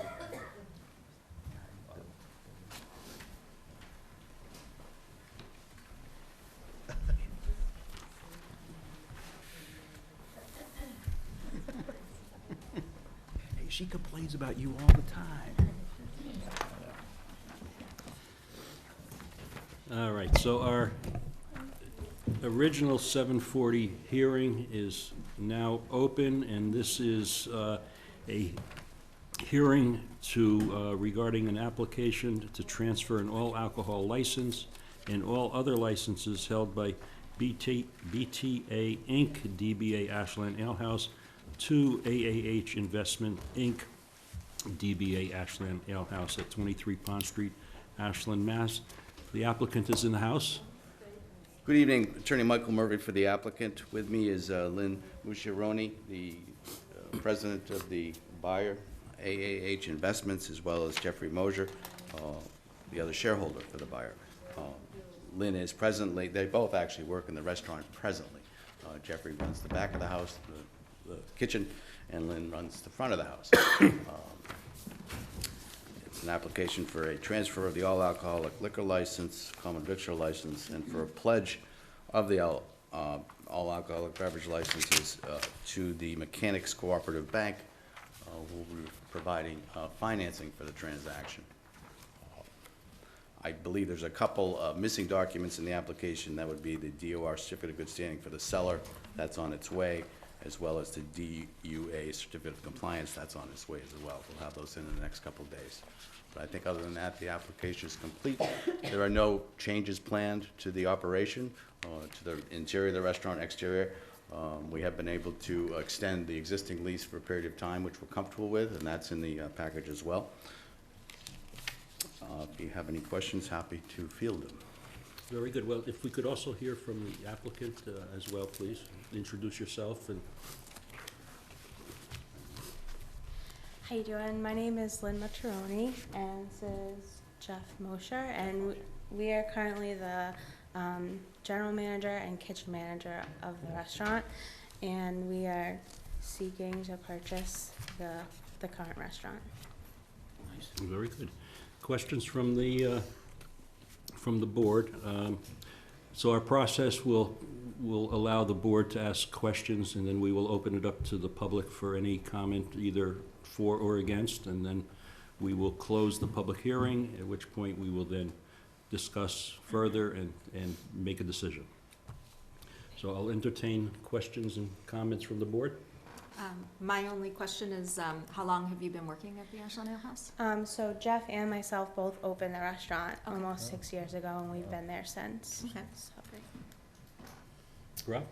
Yeah, so just a few, so you don't foresee any changes to operations? You're just taking over the liquor license? Yes, no changes. Yeah, so we did get, I thought, a very useful letter from a person in the neighborhood. Yeah. That, so just to ask some of her, you know, one of the things that, and if I miss some of them, folks fill in, but she talked a little bit about early morning rubbish, you know, noise and things like that, and late night employees leaving the parking lot and disturbing people in the houses nearby. Is that something that you can resolve or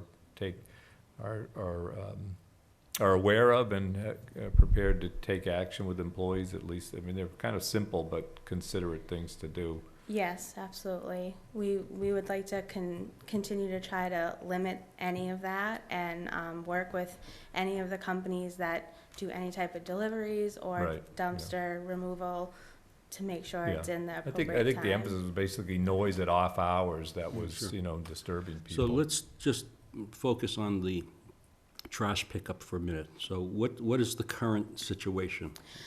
Currently, our company knows that they are not to come till after 7 a.m. and no later than 7 p.m.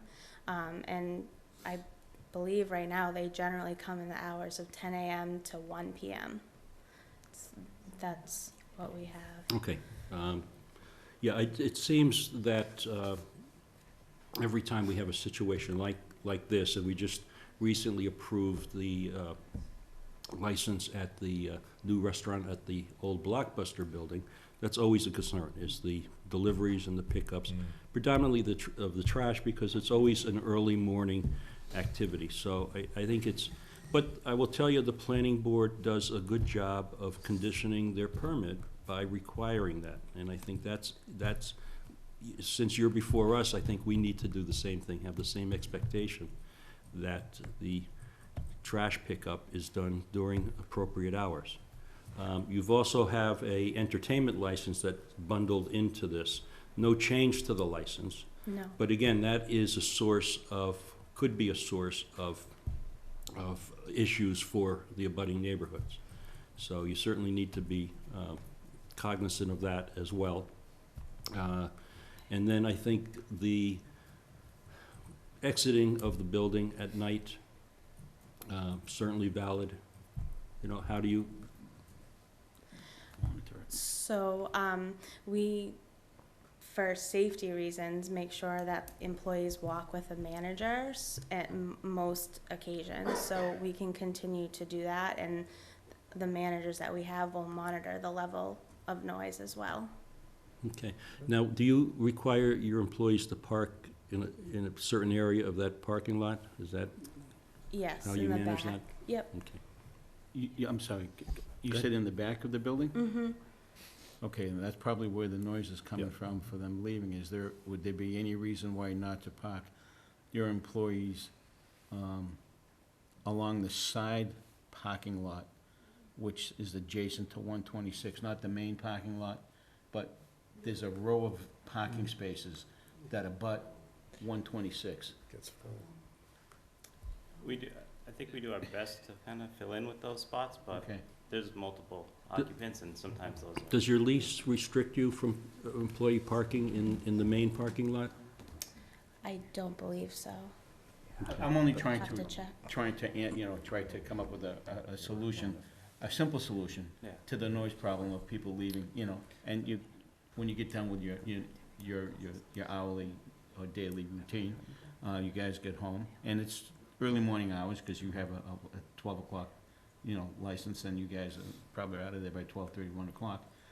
So those folks that are in the backside, you know, they're probably starting to sleep, so the starting of the vehicles and the shutting of the doors, if they were parking in the main parking lot, that would alleviate that. Yeah.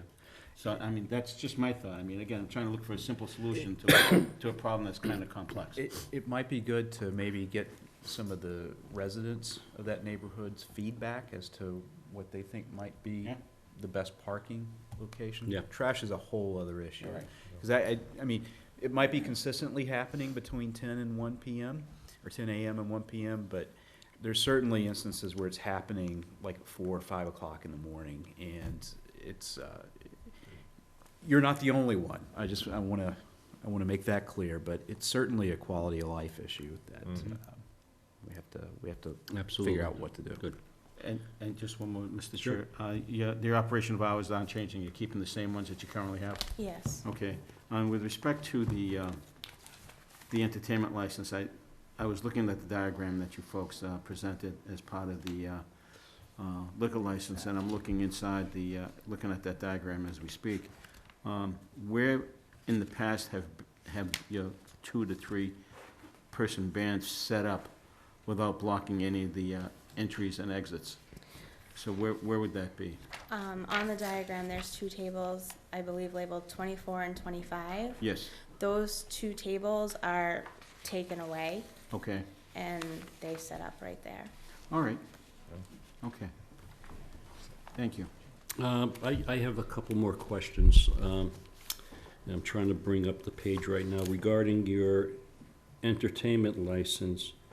So you're open till 1 a.m. Yes, on Thursday, Friday, and Saturday. Thursday, Friday, Saturday. Okay. I just wanted to make sure that the entertainment license conformed to last call and, Yes. okay. And then how many employees or employee vehicles do you have at your peak hour on a weekend? Anywhere from 25 to 30 Okay. vehicles. Okay. Any other questions from the board? I just have one kind of observation as a consumer there, that the interior is extremely noisy, and It's the middle of the roof. the sound bounces around, and it's very, I don't know if you ever thought about putting in acoustic panels or something. Maybe I'm I just know when I go there and the people I'm with, it's extremely noisy inside. It's hard to talk to people, but I guess the rest of the clientele isn't concerned, but. Sounds like an old An old guy, yeah. An old fogey, but. Okay, you can't hear. But anyway, that's my 2 All right. cents worth. So- I'm the same way, though. Yeah. I'm the same way.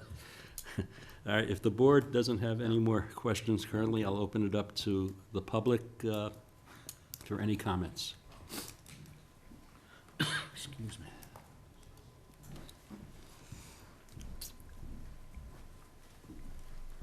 Vilma Brunel, 10 Rodman Road.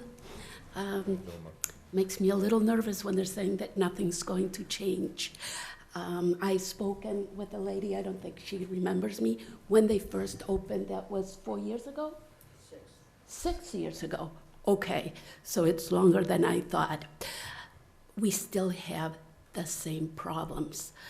The trash pickup, it is still happening at 3:30 in the morning. It is still happening at 5, at 4. Now they're down to Thursdays. Before it used to be, which anyway.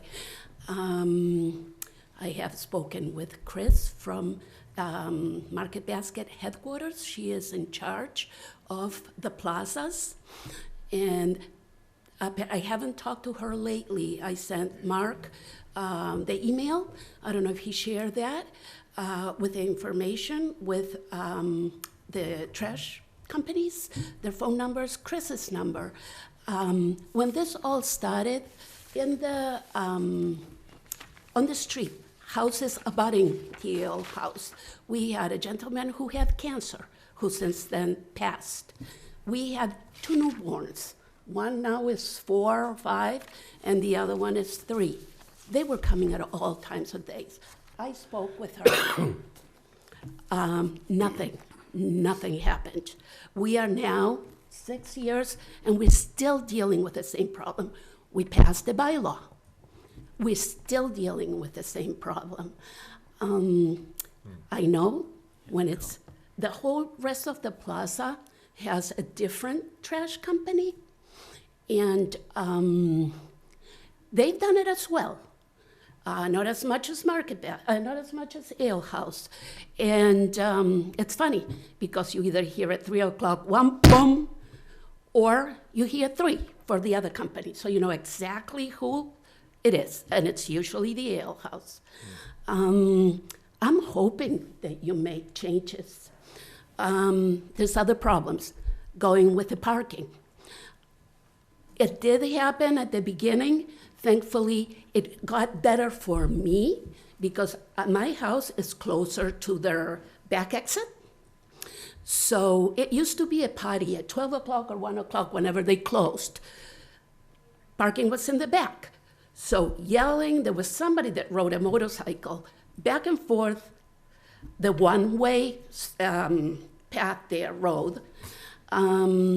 They were yelling and screaming. They were talking to each other like it was 2 PM at a football game.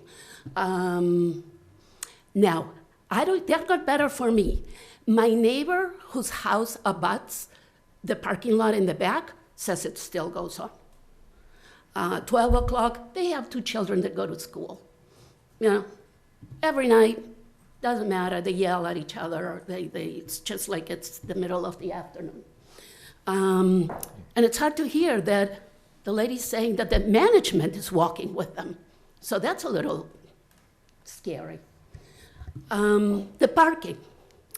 I have been bounced around, and you've heard me say many times, like a ping pong ball, this is how it all started. We didn't want parking on the side. There are no parking spaces. I was sent from this board to planning, to the police, to the fire station. I went to all the boards in town to see what could be done about that. Nothing's been done. So what happens? Cars do park on the side. So then, if you have a truck or a fire truck that needs to go by, they have to go on the buffer zone. They literally have to drive on the buffer zone because there is no way that a car and a truck go side by side. It happens with the delivery trucks all the time. One delivery truck for the Ale House is parked there, and this is within regular hours. This is not at night. Market basket truck comes around, they have to drive on the wetlands. So I'm hoping that that gets taken care as well. At the end of that, it's not a road. I mean, it's a road, but it's a pathway. There is a huge do not enter sign. Nobody sees it. I don't know how, I don't know why. They don't go around, they come in the wrong way. We fought for that too, because I don't know who took it down, but during the time that the Ale House has been open, it's been cut down. And you know that it's not been broken, it's been, thankfully Market Basket put it back up. And I have to go a couple of times to Market Basket to remind them that the shrub is growing on it. You can't see it. Please trim the shrubbing so people can see the do not enter sign that they don't follow anyway. That is Ale House, people. That is Ale House Trash Company. Now, I have to give it to them. I believe that the trash company comes in that way because the way their dumpsters are facing. That's what I've heard. So there's no way for them to do the pickup if they come on the opposite side. That's what I've been told. But it's right there and then they leave. So there's quite a few issues that I would like to see taken care of before we go on and see if there is a way that we can follow up with this. So again, I just want to sleep at night. I don't want to be arguing with people. It's not much we're asking for. We realize that we live in a half commercial zone. We're asking that you realize that you work in a half residential home as well. I think that's it for now. Thank you. Thank you, Vilma. Thank you. Anyone else that wishes to address, Hi, everybody. I'm Peter Morrissey. I'm the owner of the Ashland Ale House. And we contend that 98% of what the woman just said is untrue. We've been tremendous neighbors for the past 6 years. I know there were problems before us. We've been extremely quiet. Once or twice a year, the truck comes too early. Maybe some new driver doesn't get the rules. Her house is 50 yards with a tree buffer zone, and we do the best we can. And so I'm not, furthermore, I want to say that Lynn and Jeff are on this completely, 100% of the time. And there is no noise at closing. And we can't park our cars out front because we don't have enough parking spaces for our customers at this time. As the plaza gets more full, it's harder to find parking spaces for our guests. There's no noise coming from inside of the building to the outside during times when we have entertainment. We don't have loud headbanging entertainment. It's mostly acoustic stuff. We've been tremendous neighbors, and we're very proud of it.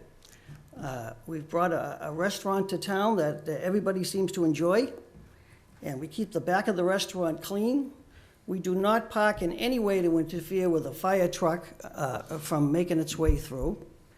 And I'm very proud of Lynn and Jeff. They are 100% responsible for the success of the Ashland Ale House. And I hope you'll consider transferring this liquor license to them. Thank you very much. Thanks. Sorry, I just want to make a comment. It's not that I'm against them. I just want things to get better. I don't appreciate being called a liar. You can go drive right now and see all the tire tracks on the wetlands. You can call. I gave the company's phone numbers. Call them. They should be able to track at what time their trucks go around. You can prove it. It can be proved. So it does happen. It still happens. I've called the police a few times.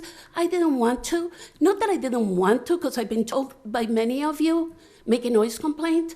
I'm like, by the time I call and they come, they're gone. And I've been told, make the complaint anyway, which I have been. And I asked the police, what do I do with this?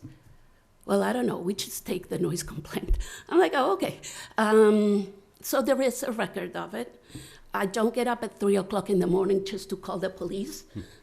Vilma, when's the last time you registered a complaint? When would you estimate? Well, I didn't hear the 24th. I can't hear you. October 24th. October 24th at 5:30? This October 24th? Yes. Okay. Yeah. And my complaint... Sorry, I take a picture of it on my phone when I wake up because it wakes me up. And she lives across the street. Yeah. She doesn't I have a don't, my backyard isn't on I'm a little bit farther away. But I woke up at Thursday, October 24th at 5:25 a.m. And that's... To garbage. Who not called my the alarm. police? Not at that time. I called lately twice. I think it was beginning of October. I wrote it down in the email I sent we can look at it. Peter. Yeah. Janet, if you do have a picture, can you send it to me? We actually, there's an... Just do a screenshot of my phone and go back to sleep because... Of the time. I gotta get up and work. Yeah. We actually have another location where we have similar issues that we've started getting pictures and surveillance and are able to kind of take some action with that. We've had another issue. This was a whole weekend. One of their vents, this was a few years ago, one of their vents broke. I don't know, it was making a buzzing sound that I could hear from inside the house with the windows closed. That was on a Friday. I come from work. I go, I talk. They tell me that they'll call, but they're not sure when they're going to come fix it. So we spent the whole weekend until Monday afternoon with a constant buzzing sound. So, again, we've had issues. Let's resolve them and, and get along. Thank you. Thank you. Is there a way that we can get a log of police reports to see what Yeah, this has looked of course. like, because I think, I agree with Velma, I don't think that this is acceptable, so. Police log's a public record. You Yeah. can even go on their website and you can jot down the date and it'll Yeah. come up. I mean, Lynn, can you ensure us that there won't be garbage pickup between the hours of 10 PM and 7 AM? There Is that not- something you can ensure? Peter Morrissey again. There is not garbage pickup between 10 and 7. It's not happening. And Well, if we get police records for calls that it's happened. But if you live bordering a commercial zone, you And it's may 5 have o'clock a in the morning? problem. You may have a problem here. But we we have- also we have have a a noise bylaw. complaint. We have a noise bylaw. We sir. have a bylaw. And that needs to be. We've in corrected effect. the One at a problem time. 95%. I can't see how a town could ask for more than that. In answer to your question, I think that shouldn't be too difficult a thing to do. In other words, I would, enforce our contract with our rubbish removal provider, that they cannot be So there I would without s- exception. I- And I- I think it happens occasionally if there's a new driver. I mean, I think that. so that let's mistakes assume are made. occasionally it happens, Yeah. but it's not, it's very common practice for businesses to specify when deliveries can be made, the size of trucks, the time of day. So it's a very, Yes, very common understood. business practice. And I think that policy is in place. It may not be, from the provider's standpoint, enforced well enough. Yeah. So certainly something could be done to make sure it is enforced by us to the provider so that it doesn't happen. Yeah. I mean, what we've utilized in the other location is some of those pictures and some of that video evidence. We actually go to the business owner and just say, hey, you know, this is happening. You have to Right. hold these people accountable. Right. We're holding you accountable to hold these people accountable. And it's made a difference. So I don't know if I mean, I don't always agree with Vilma and Janet, but I have a really hard time believing that they're just making this up. I really do. Same here. But I do think you're trying, and I think we're now starting to make it a little bit more personal than I think it needs to be. I'm just hoping you're not being told one thing by your trash hauler and something else entirely is happening. And so, And one other question I have, and I don't know, Vilma and Janet would need to describe this. Is there other business activities that are getting done in that area from other businesses in the mall? Or is this stretch of road, is it purely servicing the ale house? I don't know the answer to that. It's a one-way, so it's Market Basket, it's our neighbors, it's everybody in the plaza. There are other businesses. The difference is that the other businesses are not open and do not do any kind of business or deliveries between 10 and 7. So we know, we can't complain about the times that those businesses, and they don't have big truck deliveries. Yeah, I'm just curious, Vilma, if there's other business activity that was going on No, besides the ale house? No, they That had don't. an impact on here? They, I mean, they do park on the side. It's not just the ale house. They do park all along the different businesses, but that's all. And, again, we tried. They've been allowed to park, so there's nothing, I don't know if there's anything else we can do, except that not have them drive on the wetlands. That's what the curve was done for. It's not big enough, so the big trucks. Okay. But the cars don't do that. Okay. All right, thank you. I was just to follow up on that. So the permit, so what's the relation of this kind of, I guess, planning for the backside and what we're doing here? Because that's part of the issue. It sounds like that was poorly planned or is having a problematic kind of layout that is affecting the neighboring yeah, I mean, houses. I think the neighborhood's been there for decades. I'm not exactly sure when the plaza was built, but I'm sure it was built more recently than most of the Well, homes the there. new plaza is, Yeah. it was a plaza for 50 years. There was, not in its current configuration. But I do think that, during the planning process, some of this probably should have been taken into account. And you know how we spend a lot of time now when we're looking at building projects, looking at dumpster locations, looking at snow storage location. That probably didn't happen at the time. I mean, this is a liquor license transfer. We have a bylaw in place, and I think the enforceability of that is something that's in question. I'm wondering if it can be a condition as part of the liquor license transfer. It's a little unorthodox. But I could certainly look into it if you would like. Yeah. Well, I guess my question is, you know, how do we, you know, personally, I'm hard pressed not to provide the, you know, the transfer, but at the same time, you know, I do want to, and I think this board it needs to address the noise activity. So, you know, how do we accommodate both things? And how do we hold the business's feet to the fire, as you say, Joe, and make sure that, and we're gonna need the neighborhood to, you know, work with us here, right, in terms of when a violation occurs. Well, I think the attorney made a very valid point, sir, and I appreciate your comment about the fact that, you know, I like the idea that we need to compromise on this, and I know the business needs to be accountable to their residents and to their employees and to their customers. Market Basket ownership needs to be involved in this as well, because they're the landlords of that property.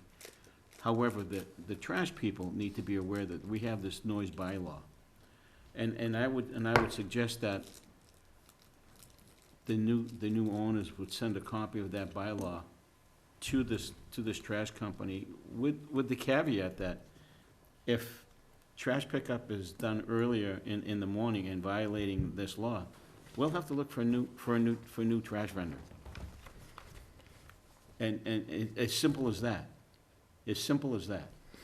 And you do the same thing to the next trash vendor that comes along. They need to know that we do have a noise bylaw, and it's been in effect. It may not be perfect, but at least it helps minimize some of the issues that the residents and that live near commercial spaces. This is not something new. We had this issue on Metropolitan Avenue, concurrent still, with the noise bylaw, but yet we haven't given up on it. And the owner of that establishment is doing handsprings to make sure that they get the things done that we've asked them to do, because they don't want to lose their license. They don't want to lose their entertainment license. So, I mean, I would behoove the folks that are coming in front of us to take that effort and the suggestion that you made about getting a hold of the trash people and hold them accountable. And if they can't do it, or they're not willing to do it, find somebody else. Find somebody else that's willing to do that and take this problem and put it to bed. And put it to bed. That's all I have to say. Thank you. Any other comments? None? Do I hear a motion then to close the public hearing? So moved. Motion? Second. I got a second. All those in favor? Aye. Aye. So that carries 401. The public hearing is now closed. Any further discussion on this? So I just have a question as far as like process goes, because this is the first time that we've had a liquor license in front of us where there's other outstanding things that we would like to see happen. So if, is it sort of at this point where we either approve the liquor license and there's no other option, or do we push off approving the liquor license and potentially making sure that these issues are resolved before we do that? Like, I'm asking because I don't know. Yeah. So. I think it's going to be difficult to speculate whether a situation is going to occur in the future. You know, is there a likelihood that it may? It probably is. Is there an awareness that, that the business owner needs to minimize these or eliminate them ideally completely? I hope they've gotten that point tonight. But, I don't think we can speculate on that, Okay. And if there was a point in time where we were still receiving feedback that this was still an issue, we could have them back in front of us? Then we can we have further Or actions. the nuisance Right. bylaw. Yes. Okay. Yeah, I was gonna ask Yeah. Michael what you see, well, you did make a suggestion about looking into conditioning this on some sort of. Yeah, yeah, it did. I mean, I can look into it. I don't know if, I don't know if one of these licenses can be, well, it could be granted with the idea of a review period in a few months. I'm looking at Susan because she knows a lot about the. Look at Susan. My tenure here. To be very honest with you, wondering, once you have it, yeah. you have it unless there's a violation of the liquor, law itself. But a trash Yeah. noise complaint doesn't All right. make the Well- liquor license. I think, Yeah, well, that's right. I right. think this is, you know, obviously, there's Other issues. there's definite issues and definite concerns. Oh, yes. Right? You know, what we're being asked to do is to transfer an alcohol license. You know, we've had this, we just recently provided an alcohol license and had discussions about noise concerns there as well. Absolutely. And, but, you know, it seems like, and I don't want to bounce this to another board or committee because that's not what we should be doing, but, you know, the planning board is the entity that, you know, creates those conditions. You know, when a business comes into town and wants to conduct a particular business. I just think that, you know, what, it's incumbent upon us tonight, I believe, is to transfer the license and monitor this, you know, as closely as we can on a regular basis. You know, I think, you know, one of the challenges we have on a variety of fronts, and we've talked about this many times, is enforcement in general. And how do we best enforce, you know, the regulations, the policies that we have? And it's almost to the point where we need you know, I don't know about full-time, but an enforcement agent that would Yeah, like the building pursue this, inspector. right? Mr. Chairman, so I agree with what you're saying. And it did occur to me when Vilma was talking about all the people she'd called and she's going out and looking at things and calling the building manager, you know, my feeling I got, it really shouldn't be her role to do this. It should be somebody at the town that she calls and says, you know, I'm having all these issues, and then there's some follow-up to see if, to really independently confirm what's going on and Yeah. what should happen vis-à-vis town enforcement of various things. you Well, know, that's- I'm not saying I agree or disagree with that, but we're gonna need more staff, if that's the direction. Well, no, And that's fine. and I'm not, I'm That's just fine. saying that, you know, we have, Yeah. you know, conversations on a regular basis about, you know, how do we enforce things? But, I mean, and the policies and the bylaws need to be written in a way that they can be enforceable. Vilma's right. By the time they make a noise complaint and by the time the enforcement Yeah. agent gets there, it's gone. It's not continuous noise. It's gone. Yeah. And, you know, that's unfortunate. But that's fixable. You know, it's fixable, it's to me, by just having the pickups during the appropriate hours. You know, it's not, it's different than the continuous noise, let's say, of entertainment that we've dealt with. Right. Can I make a comment? And I don't know if this is doable now. You but speak I- into the microphone, Sure. please. Excuse me. I don't know if this would be something doable now, but obviously, a few years back, we had more of a police presence in the neighborhood. They just drive around, and I think that makes such a big difference. We haven't seen it, and I know there's budgets and other issues, but we used to have a police car would drive around the back of the plaza just about every night. Different times of the night. Yeah. I mean, we'd see the lights, and it's like, great. We can have Michael talk to Chief Alfano, and I think he's, you know, he's super community-oriented, so I think he'll be receptive to that. I mean, we you know, the police car would be parked, the liquor store parking lot, so it's different times of day, it Yeah, just makes a big difference. We'll be talking to the chief. All right, thank you. Thank you. I retired, Vilma, sorry. Sir, did you have anything further to comment on? I didn't. Okay. So, the hearing's closed. Are we, our discussion, any further discussion? I'm good. Okay, any motion to approve this transfer?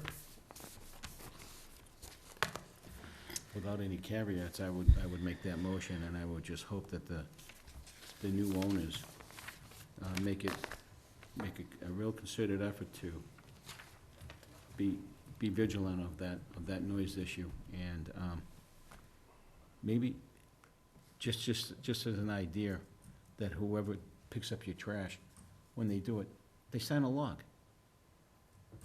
They sign a log, so that way you know when your trash is being picked up. And I know that's not something that's common, but this is a unique scenario. And I'm not, I'm not there 24 hours a day. None of us are. That's not quite a motion. About the noise or this or that. I mean, does it happen? I'm sure it does, but to say it doesn't happen, well, okay. I'd have to say that that's, not, I've got rose-colored glasses if that's the case. But it does happen. I was one of the officers that used to patrol that area.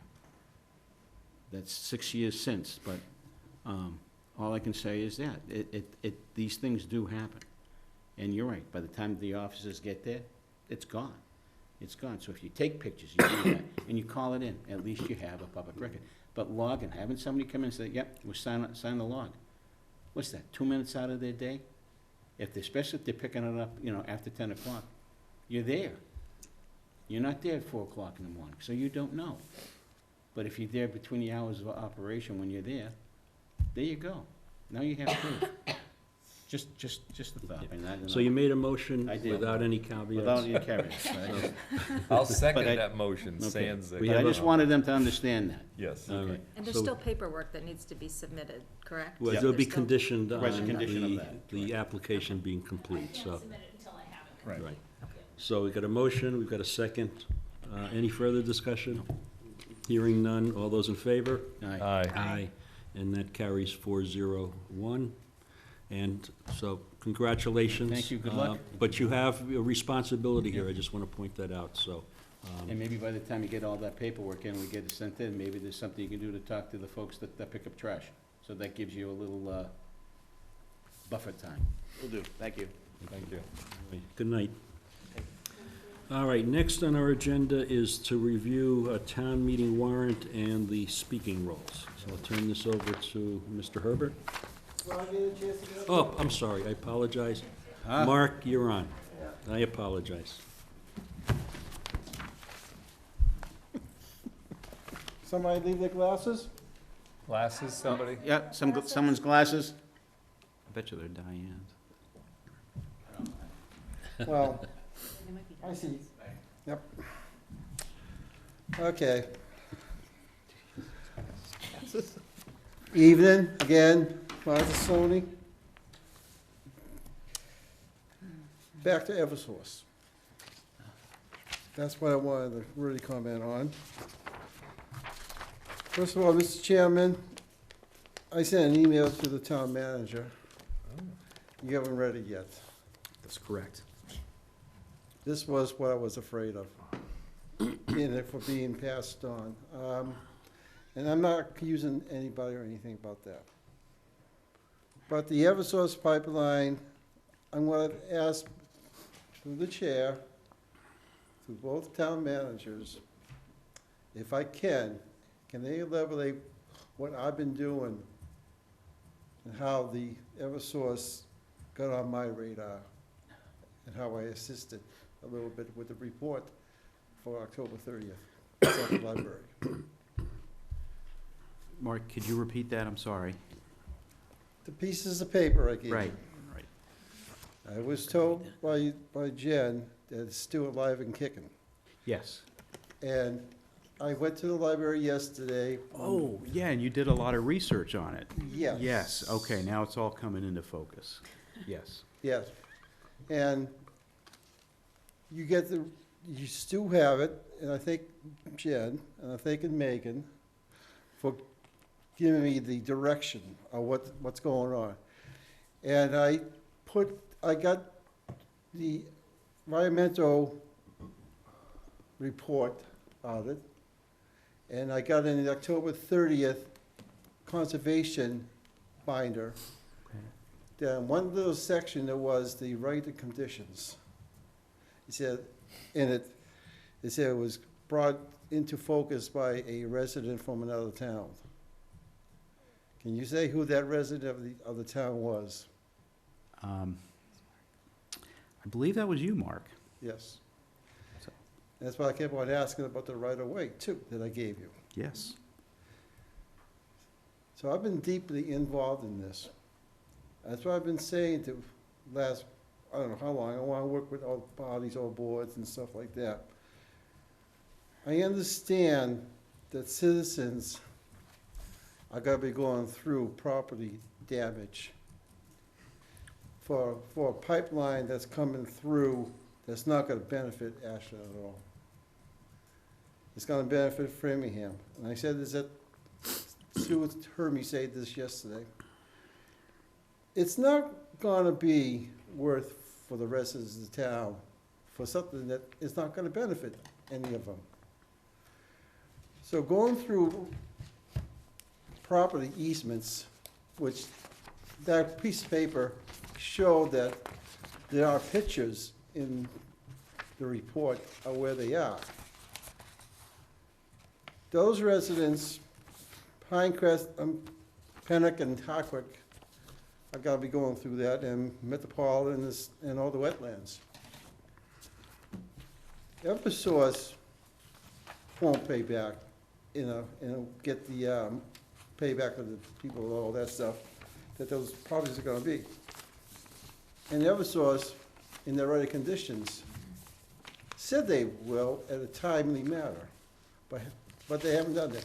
Yet, they always do a continuance with boards.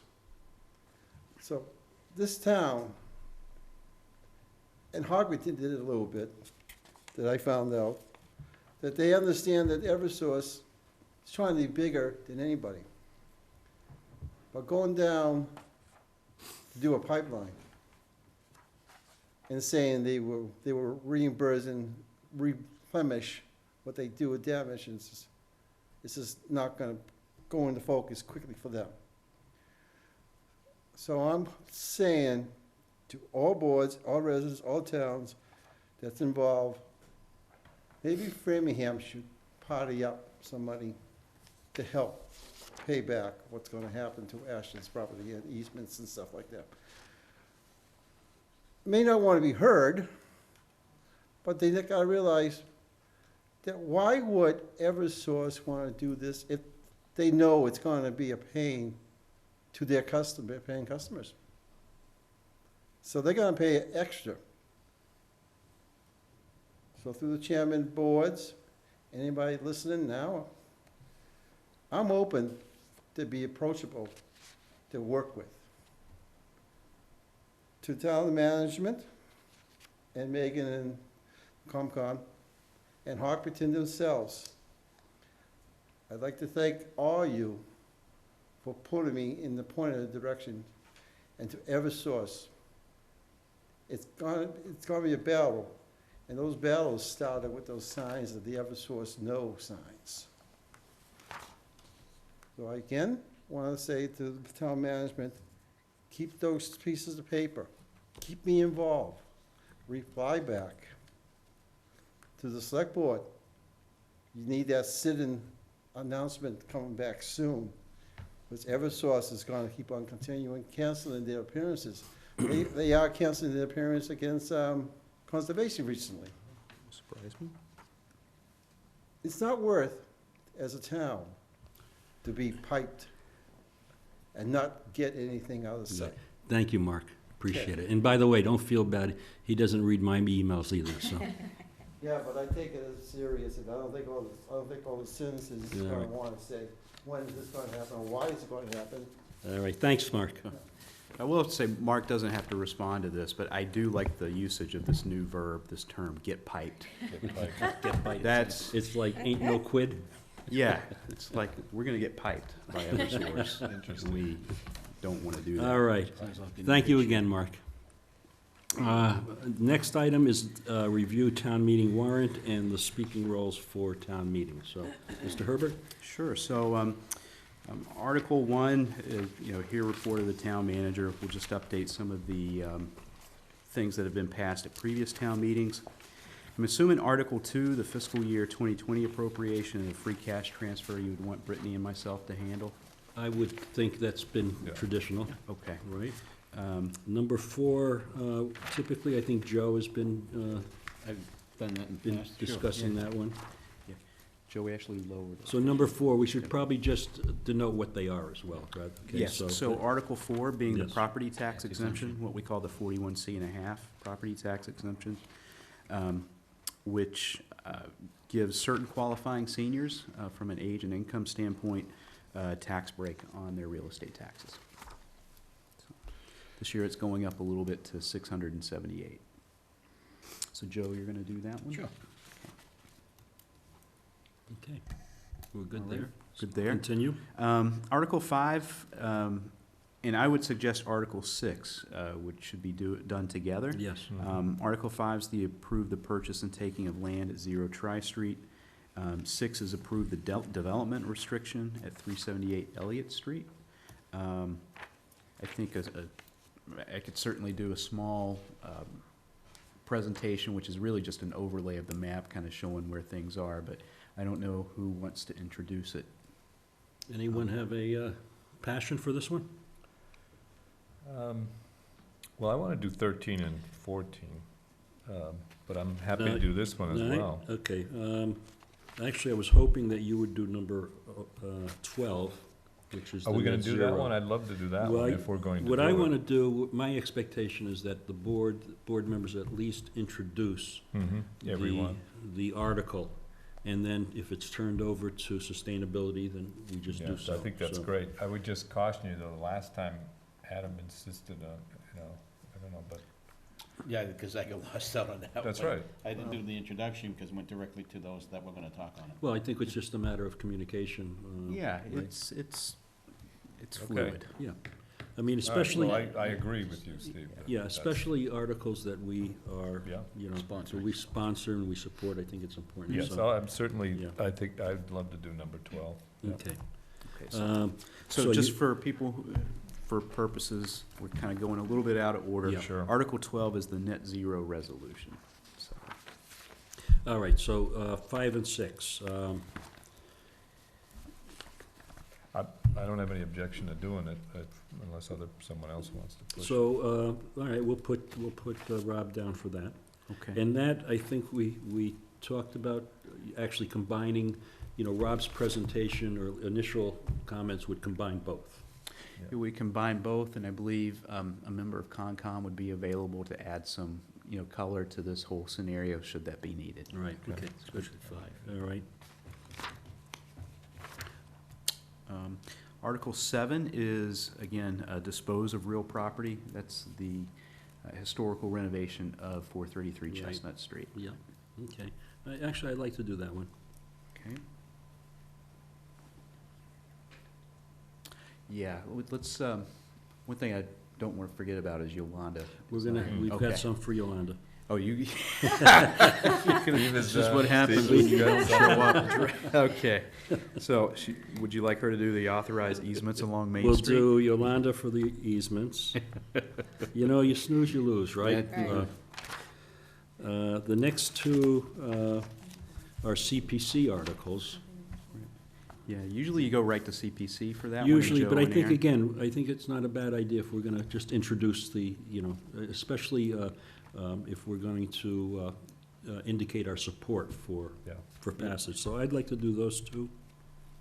All right, so just for the audience, Article 9 is an appropriation of $100,000 from Community Preservation Act funds for the beautification of Mill Pond Park. And then Article 10 is an appropriation of $5,000, not $500,000, from Community Preservation Act funds for restoration of the stone bungalow in the town forest. Okay. So Brandy hasn't had one yet. Yeah, I know. Yeah, Brandy's coming up. Yeah, I'm- Steve's got it all planned Steve's out. got Steve's, my first town meeting, it's Yeah, gonna be a exciting. Steve's planning my hazing. No, I'm kidding, just kidding. Can't have her do the decrease in demand fees. No, I didn't have her for that. I was gonna do that. No, Joe is doing that one. Joe, you want to do that? Okay. Oh, yeah. Definitely. And Rob is doing net 12. zero. Net zero. And then the two, 13 and 14 are the similar thing, and that's where I thought Brandy would be Well, I thought so, good. she was the one that brought it up, I so. can do that. That's right. I can do that. She's not the one who brought it up. No, actually, Rob and I did. This is before. This was goes Brandy way on the back. board? Yeah, Yeah. this goes back. But I can, You got Sure. it. I can But I think distribute. it's good optics I and can good do that. form, so. Right, sure. So you two were the ones that brought it up, huh? That's, You wanted and to Carl change too, for that matter. although Yeah, he- that's right, Carl was on the board at the time, that's right. And then, number 15 is the zoning change, right? So we'll plug Yolanda in for that one? On the introduction. Yolanda. Yeah. Is there anybody that was for the storage space that could speak to this one? That was for it? Yeah. Yeah, That was an Pro, interesting. pro storage. Yeah, pro storage space. So Yolanda is gonna be doing that one? Yes. Okay. Yeah. All All right, right. so we got that covered, right? Is there any changes to this that we haven't seen that we should be aware of? It's now posted on the website It's posted with FinCom Recs and with the motions. recommendations, right? Okay. I don't think there's anything. There's still a couple of things that we need to do in preparation, just in terms of back work, especially with easements. I just want to get back in touch with some of the landowners. Right. Mill Pond Park is actually under the care and custody of the Conservation Commission, so we do need to go have at least an informal conversation with them about the improvements before making the, we can start the process. Although, actually, a lot of the improvements that are proposed to be made are included under the notice of intent that were part of the Riverwalk project. So, Are there any deed restrictions on those properties that may come into play? yeah, for deed restrictions and restrictions based on how it was acquired, but it's to keep it as open space. So we're not changing that Okay, at all. all right. So there's that. Okay. So we have our speaking roles. Next item is Robert Hill Way project. Okay. Vote to waive up to $107,000 in building permit fees and the remainder of the water and sewer connection fees. That's correct. So if you could run us through the math and also run us through the comprehensive plan that was approved by ZBA on this? Yes, this is, so this is going back a ways. Robert Hill Way was a project that was issued a comprehensive permit, I believe in 2002, or at least the discussions were started. It was modified through a comprehensive permit modification in 2013. So during the discussions of that modification, I had just started here, an issue with water pressure in the neighborhood came up. Specifically how water pressure was already inadequate in that neighborhood, and that the project, the Robert Hill Way project, would impact it even further.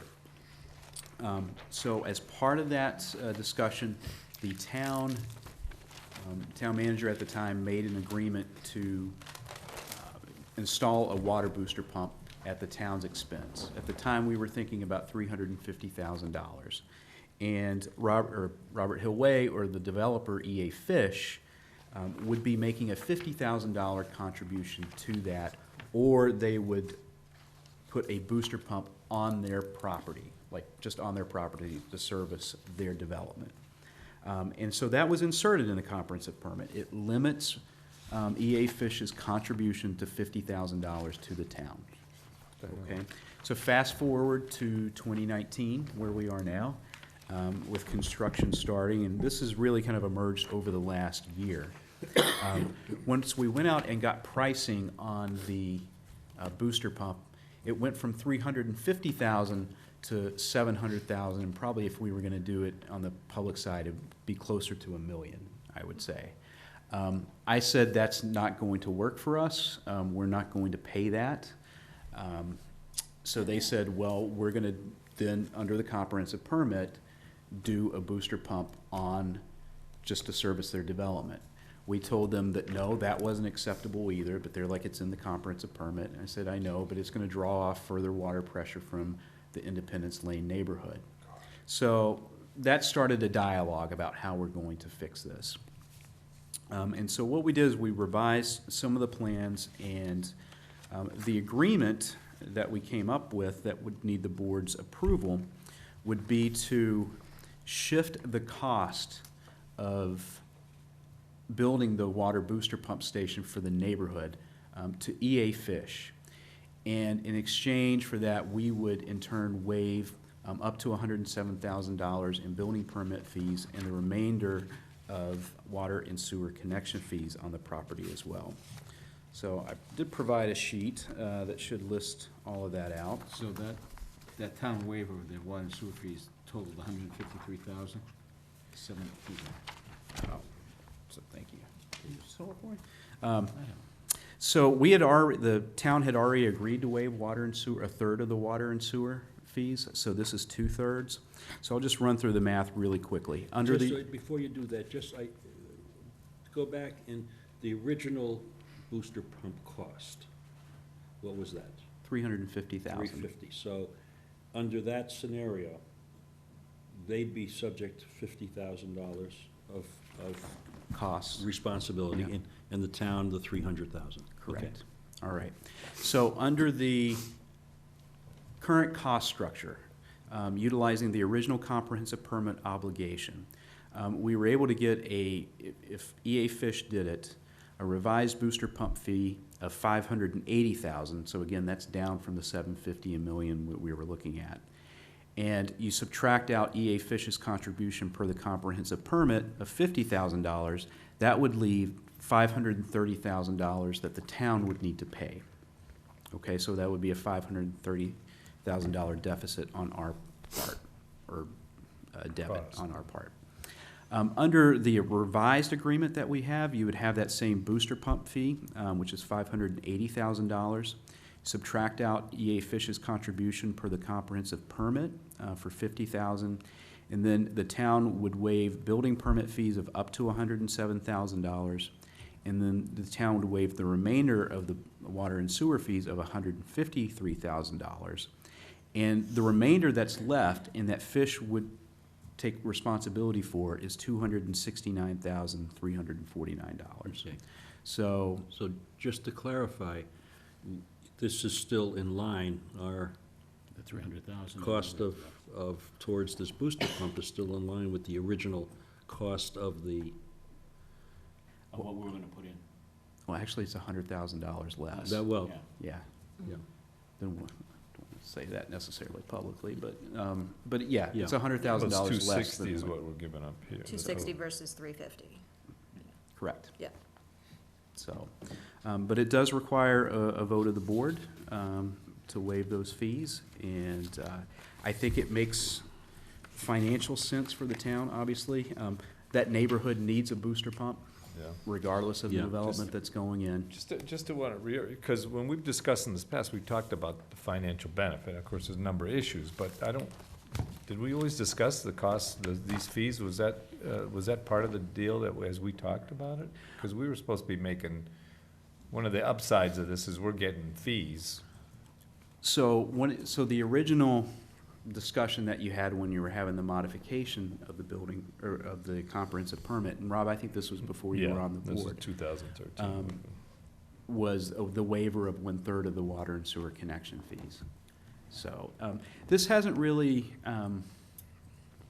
we really haven't brought this up for discussion. This has been more of a negotiation with Fish.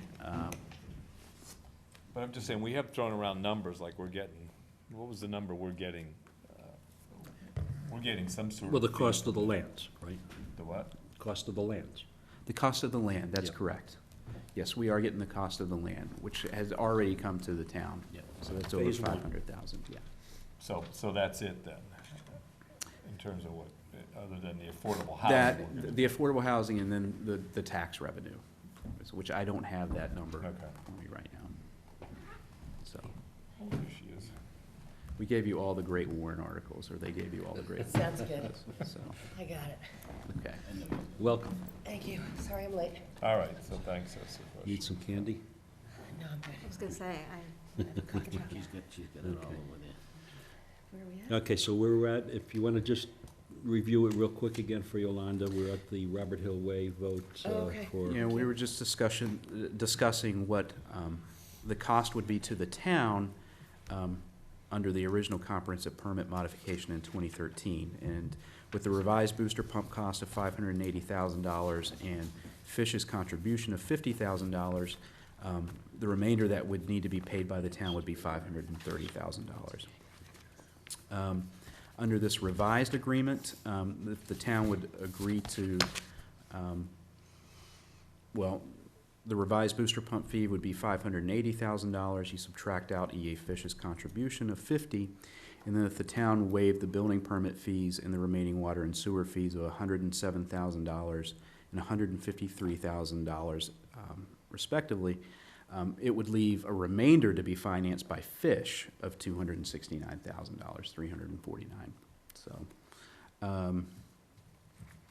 So instead of being on the hook for $530,000, we're actually paying $260,000. 26701. It's hard to argue with that. Why did they come, well, Why did they agree to do this? Yes.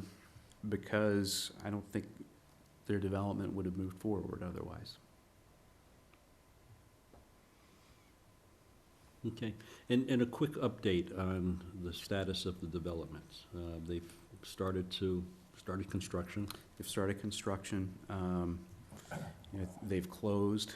They have closed. All the associated documents associated with that were filed at the registry.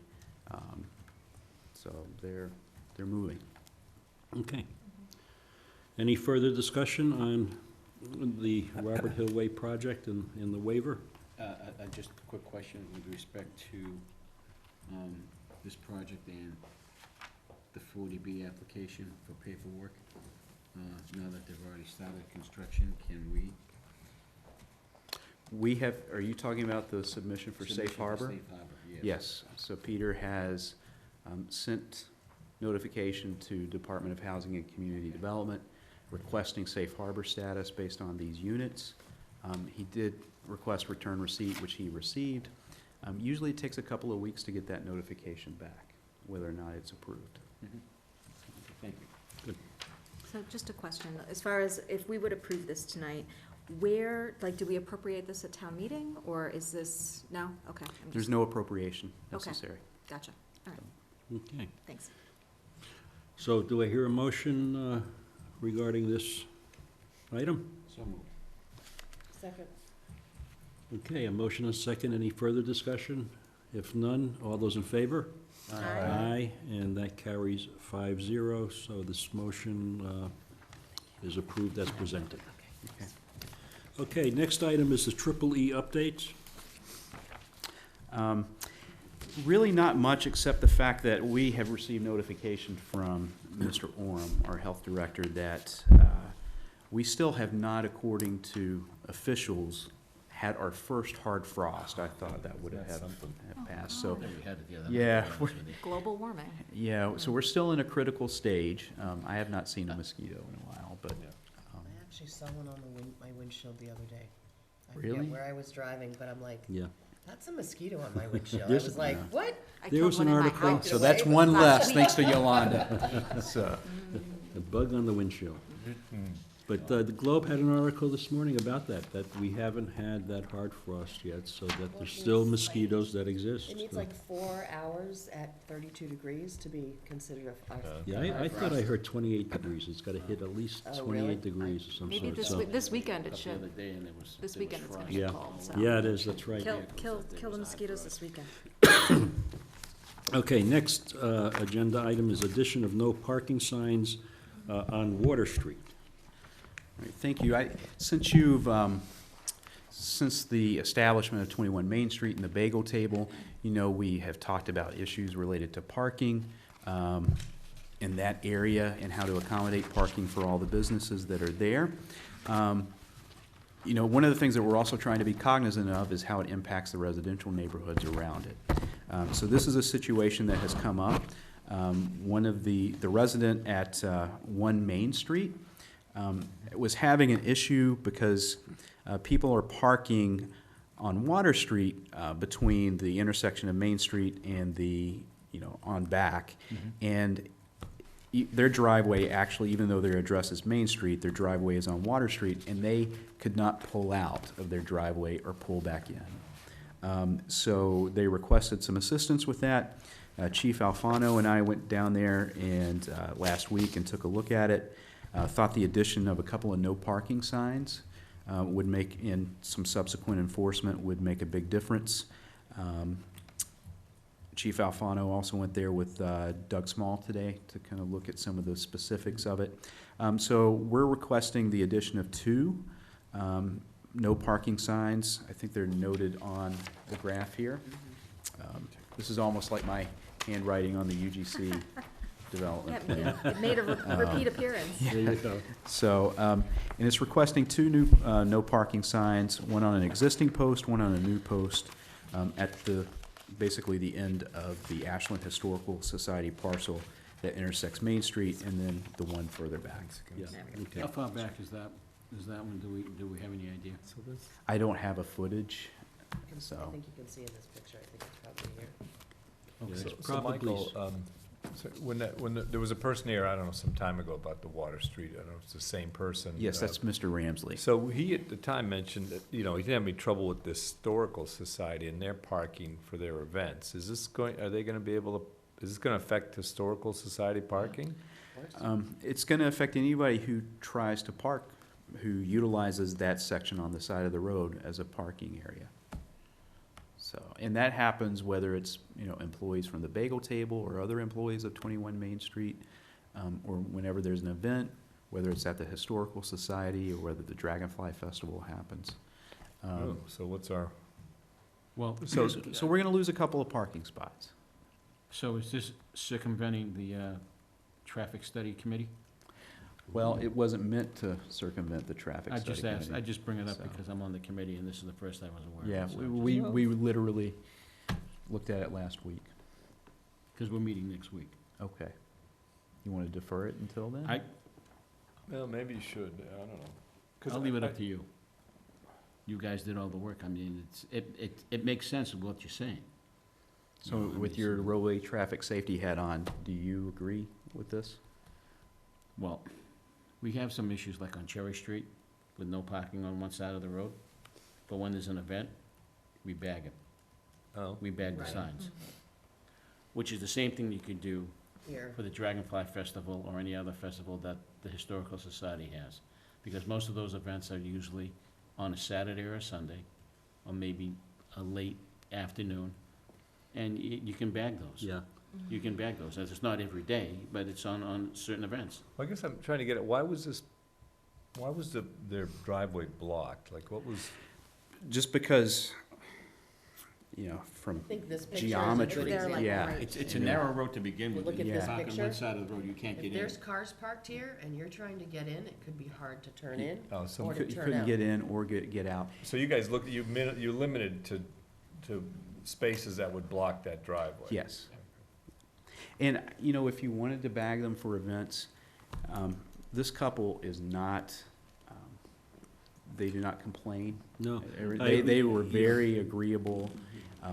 One of the things they loved, the things that were happening downtown, like the Dragonfly Festival Yeah. and stuff. The neighbors there have been terrific on Water Street, and we try to certainly accommodate. We try not to park during the festival. Everybody that participates parks typically at John Dudley's parking lot. Could we work with the Historical Society so that, I mean, the only thing I could see is that this could impact business for the Bagel Table and/or, people going to Uppercuts or something like that across the street? Well, So is there something, the Historical Society could allow 30-minute parking for non-events for them, for people, or? I would like to talk to the Historical Society about a shared parking agreement. Yeah. So, can I interrupt that? Sure. With respect to that? The dentist, Dr. Rubin, Dr. Rosenthal's office, had sent out an email to all their customers, that they have worked out an arrangement with the Historical Society, that if the parking spaces that are not available, that they can utilize the driveway to the Ocean House. Oh. Yeah, I didn't get that either. I Yep. guess the important customers got it. the important Yeah. customers like me. But he's on the Roadway Traffic Safety Committee. That's right. I know who's not gonna be on it. Yeah. Okay. Oh, good, more time home. Yeah, again, it's, you know, parking around there, it's, you know, when the bagel It's table tight. first opened, we had some issues. We have It's tight. slowly gotten them better and better and better, and this is just another part of the evolution. Yeah, personally, I think the major issue continues to be, particularly on the weekends, the mill building. Yeah. And the activities that go on at the mill building on the weekends specifically, and I'm not gonna get into my storefront church Well, there's two of them. rant. Sunday morning? There's two of But them. there's 4 of them there. Oh, that's right, I forgot the other two. And so, but that contributes, 4 of them? yes, Yeah. particularly on the weekends, that contributes That's a right. tremendous load. They park on the street, they're there for an entire morning, they park on Water Street. You can, you know, Wow. it's just, that amplifies the situation dramatically, so. Okay. I just, I move that we approve 2 no parking signs on Water Street as presented. Second. a motion and a second. Any further discussion? Hearing none, all those in favor? Aye, and that carries 5-0. Very good. And then we can bag them on special events. I'm sure they would be amenable to that. All right, next item, vote on updated version of home rule petition for establishing an economic development special revenue account for the town of Ashland. And, Michael, I understand that this is kind of, for the most part, wordsmithing actions? It is wordsmithing actions. I did provide you tonight with a red line copy, so you could just see that the changes are really capitalizing town of Ashland or non-capitalizing it. And then also making special reference, instead of just referring to fund in some of the language here, it delineates the fact that it's the Ashland Economic Development Program Fund. Right. The town of Ashland. This was filed by Representative Lewis. It went through the Committee on Municipalities and Government and Regional Government, received approval there. When it got to the House Committee on Third Reading, which is the final committee they go to before the full vote, they just had these minor changes, and they would like the board to vote on those. So these are their changes on, after the third reading? So this is the changes that the Committee on Bills and Third Reading would like to see. Okay. The substance of the Hasn't bill changed. has not changed. Absolutely not. It's literally just crossing out fund and saying Economic Development Special Revenue Fund, and in a couple of places, again, capitalizing the T in town of Ashland. Right. So nothing, nothing major, nothing, shifting around or anything like that, nothing, conspiratorial. Nothing- Nefarious. nothing- No, nothing nefarious. Changing the. Purpose of the purpose of fund. Purpose of the fund or Okay. why we presented it. All or- right, Exactly. Very good. works for me. All right. Any other questions I'm good. on that? So I'll entertain a motion. I move that we approve the updated version of the home rule petition for establishing an economic development special revenue account for the town of Ashland. Second. Motion and a second. All those in favor? Aye. Aye, and that carries 4-0-1. Brandy stepped out. All right, last item under old new business is discuss and vote on the BAA grant awards. We did submit, Rob and I did meet last week, and we submitted for your review a recommendation, and you should have all of the actual applications on your PDF. You do. So any questions, any comments on our recommendations? For the most part, I would say, pretty modest group this time around. We typically have more requests, but, you know, a lot of the same, activities that we have funded over the, you know, over the years of this grant program, and, you know, a lot of it's just really good stuff, stuff that's used to beautify the town, provide, you know, services through the fire department, through elder services. I had to laugh, though, we did get a request, we have 2 requests that we did partially fund from high school club, the Model UN Club. And originally, we received 21 separate applications for grants that totaled something like $30,000 that these group of kids put in. And they, of course, we told them, you know, what's the priority here? What do you want? What are you looking at fund? But it was, I have to commend them for their creativity on that one. But this is this is our recommendation, so I open it up. And the only thing I just wanted to add, it was good, Susan, thank you. People are starting to report on what they've done and stuff, Yes. so that's good to see. you Yeah, know. it was interesting reading some of that. Yeah, it was good stuff, yeah. Very creative, but it's good, you know. All right, so, Great use The of only thing funds. I would say is thank you guys for going through all this. Sure. This is the first time that I've seen the line items and the money that the runners raise. And it's significant, the runners that fundraise and they give back to our town. It's a huge benefit, and there's a ton of organizations that really benefit from it. You know, I think it's great. I mentioned to Steve earlier tonight, I said, you know, do we as a committee, as a board, sort of communicate what organizations are really being benefited by the fundraising? I think, you know, if we don't, we should do a little bit of that, because I think the town would love to know how this money is spent and how, you know, how it's coming back into Ashland, so that's just my. Interesting, like do a Thank you. report or something, Yeah. yeah. Yeah. all right, so if there's no other discussion, I move that we approve the BAA grant awards as presented, and thanks to Steve and Rob for Mhm. reviewing and approving. I'll thank second you. that. You've got a second here, so motion and a second, all those in favor? Aye. Aye. I have to And recuse myself. And so we've got 401 recusal. Okay. But yes, a good group of Some interesting applications.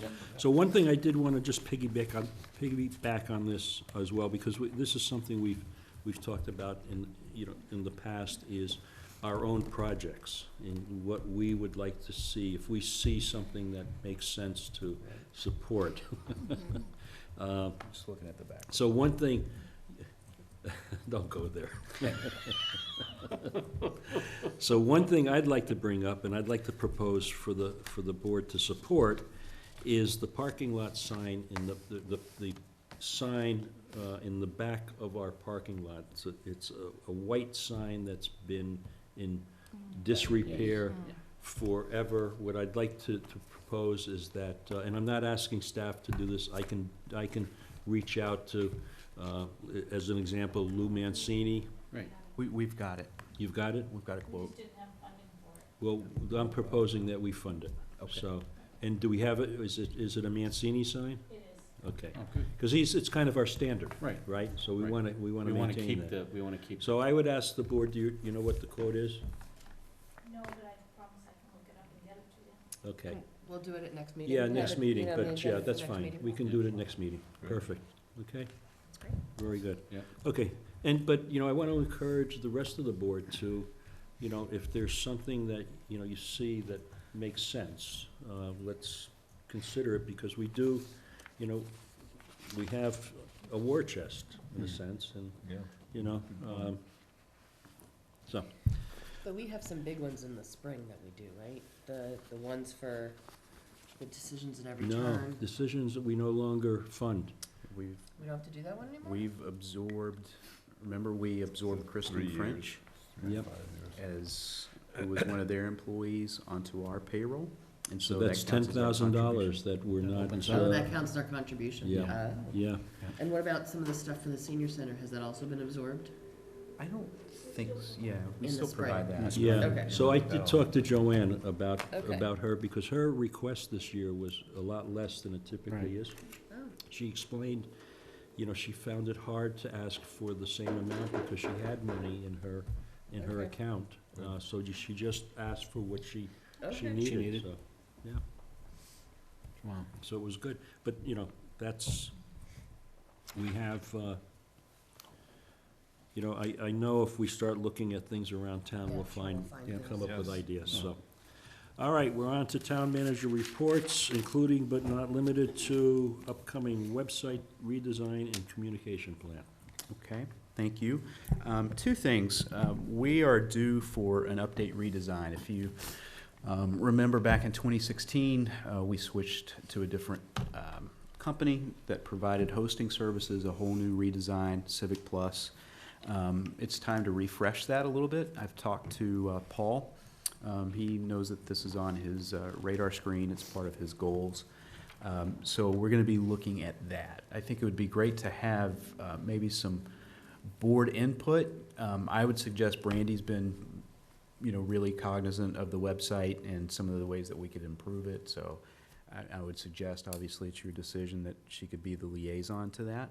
I'd like to recommend that we go out to communities that have been voted as having good community websites and take a look at. See what they have. May not have to reinvent the wheel if they already have something Are- that's really good. Is he looking at potentially a different platform? than No, what- we would still be using Civic Plus, but okay. their options have changed significantly over the Okay, last so 3 more, years. a different look and feel, okay, good. And I agree, I think while we're talking about it, I'd recommend that we, appoint Randy as our Sure. liaison. Okay. I would love to. And this brings us to the second item on this, which is communications plan. So a website is great, but it also needs to be updated consistently for it to continue to be great. And then one of the other things that we are having trouble with, and I think all communities are having trouble with this, is that it used to be you had one means or maybe two means of communication, getting information out there. It was, through cable TV, cable access TV, and the newspaper. Nowadays, you have social media, you have, in all different types of social media, you have the website, you have email lists. Bless you. Okay. If we really want to try to blanket the community with some of this information, we have to be hitting all 5 or 6 of those platforms. And we really do not have the ability to do it right now. And so I would like to look at the possibility of having like a communications coordinator as part of our team to help with that. The other thing I was thinking of is, this kind of merges together, but we do a lot of events. We do a ton of events. People love the events that we do. And I think, we're gonna see that, I think we've seen that reflected in the feedback that we have received as a community, as board and management team, et cetera. But they are a lot of work. And right now, we have an economic development director who spends probably 70% of her time more on events, some of which have an economic development focus, than she does on economic development. She still does a good job at both. But I would like to look at maybe like a hybrid position of communications and like an events coordinator type of position to maybe help share some of this load. I think if we really want to achieve some of the goals that we say we want to achieve, it's something that's going to be an important thing moving forward. And I'm not talking about like a management level position. I think it's, something that would be, grunt work. I think, somebody who would be fresh out of school or recently out of school, very low experience, but has kind of, he or she knows about these things, and can help with that. Reporting too? I don't know yet. I think the events piece would definitely, I think Beth would be a natural person for that. Communications, we'd have to work at that as well. I mean, the easiest thing to do is just push it off to Jen, but we've utilized that a lot lately. So, look at that. That's good. So just, you know, what, Just planting seeds tonight? well, I mean, do you have any initial feedback to I'd like to this? see some kind of job description, what you think it would cost, when you'd think you'd like to implement it Yeah. in. You know, because it's obviously not in the budget for this year, so how would we bring that in? And don't rule out retirees that may fit that criteria as well. And also, Michael, I May have the guess expertise. having two masters in a, to report to, I think is something to think through. Yeah. And how does It's this, doable, it depends on what they're Yeah, doing. but something and- to think through. so, how does this, and it also compares to other priorities, we talked tonight about enforcement, and we don't have staff for are we, I would say the building inspector should be doing more of that, but if you're saying, so how does it, is this the priority? I guess that's the thing. That's the thing Well, I would- I think that's a good question, and I think that's something that we need to evaluate, and we're gonna evaluate it a little bit more about our current enforcement actions and a way we could Yeah. talk about it. I think, Steve, you're gonna talk about them a little bit later in regards to specific actions Yes. and seeing what we can do with that. Okay. So I have, you'd like to see a job description or a set of job descriptions, maybe different examples. Maybe one thing that person could do is work with organizations and groups, because I think they can't get themselves, like, they can't communicate well to, to their audience and put together, whether it's events or whether it's just communicating and getting more people engaged. So it's kind of almost like, community outreach as well, like that kind of component. We've talked about volunteerism and how do we get more people involved and engaged, and I think someone like that might be able to kind of help. Help promote it. Yeah, Help promote all the different events and and everything else. help get organizations to think about it in a way that because they just don't have time to do a lot of outreach. Yeah. Yeah. Okay. Mr. Chair, may I interrupt for a second? You should, by all means. I make a motion that we go past 10 o'clock. Second. All those in favor? Aye. Thank you. Really in favor? Not in favor, but we have to. That was a very Yeah. low-key aye. All right, so you will be getting back to us, obviously, Yeah, with. and if you think more of anything, Yeah. After tonight's meeting, please just let me know. Yeah, I think a communications person, given the size and the scope of our organization, is probably a pretty important, could be a very important.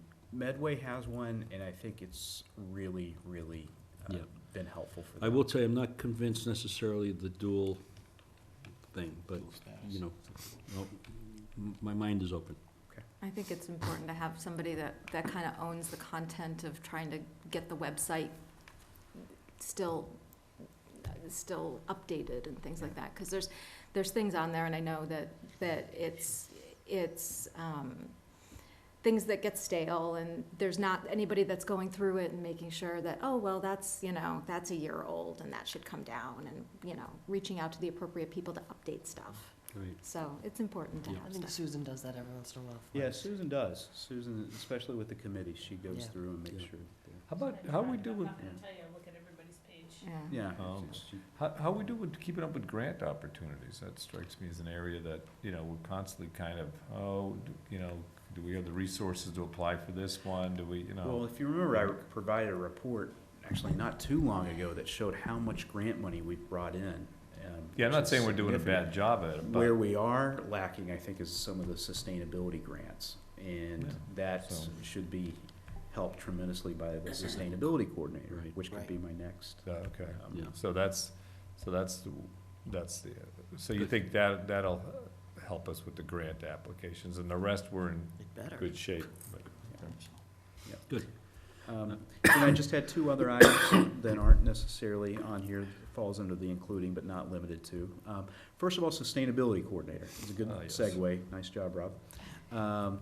We had originally had two candidates that we wanted to interview, finalists. One dropped out, and so we interviewed one, and we actually pulled in a third for an interview as well. And so we should be making an announcement about that within the next week or so. Okay. Exciting. So we're excited about that. And then the, well, this is gonna be ironic. So I also wanted to talk a little bit about budget and just give, you know, big picture, kind of where things are. And this is, like I said, it's ironic because we're talking about adding costs, but this is the first year where we've actually had new growth numbers that are under budget, under what we had budgeted. And we've talked about the fact that, you know, if we started looking at this more controlled growth or no growth strategy, it would have some of these cost implications. And it takes a couple of years for those to shake out. And so we are finding that this year, and we're revising our forecast for next year accordingly. Mm-hmm. So I just wanted to make you aware that that is happening. We feel like it's totally manageable at this point. But Is it because a lot of the developers that are building in town are coming up to their max and have built out their properties? To the point where, you know, they can't find other properties to build because of, you know, we've been buying up a lot of the property to begin with. well, I mean, that's That has part an of it. impact, I absolutely. mean, so, you know, so we bought, you know, the Valentine estate, and, you know, there was tax revenue that was gonna be associated with that. We bought the RTD.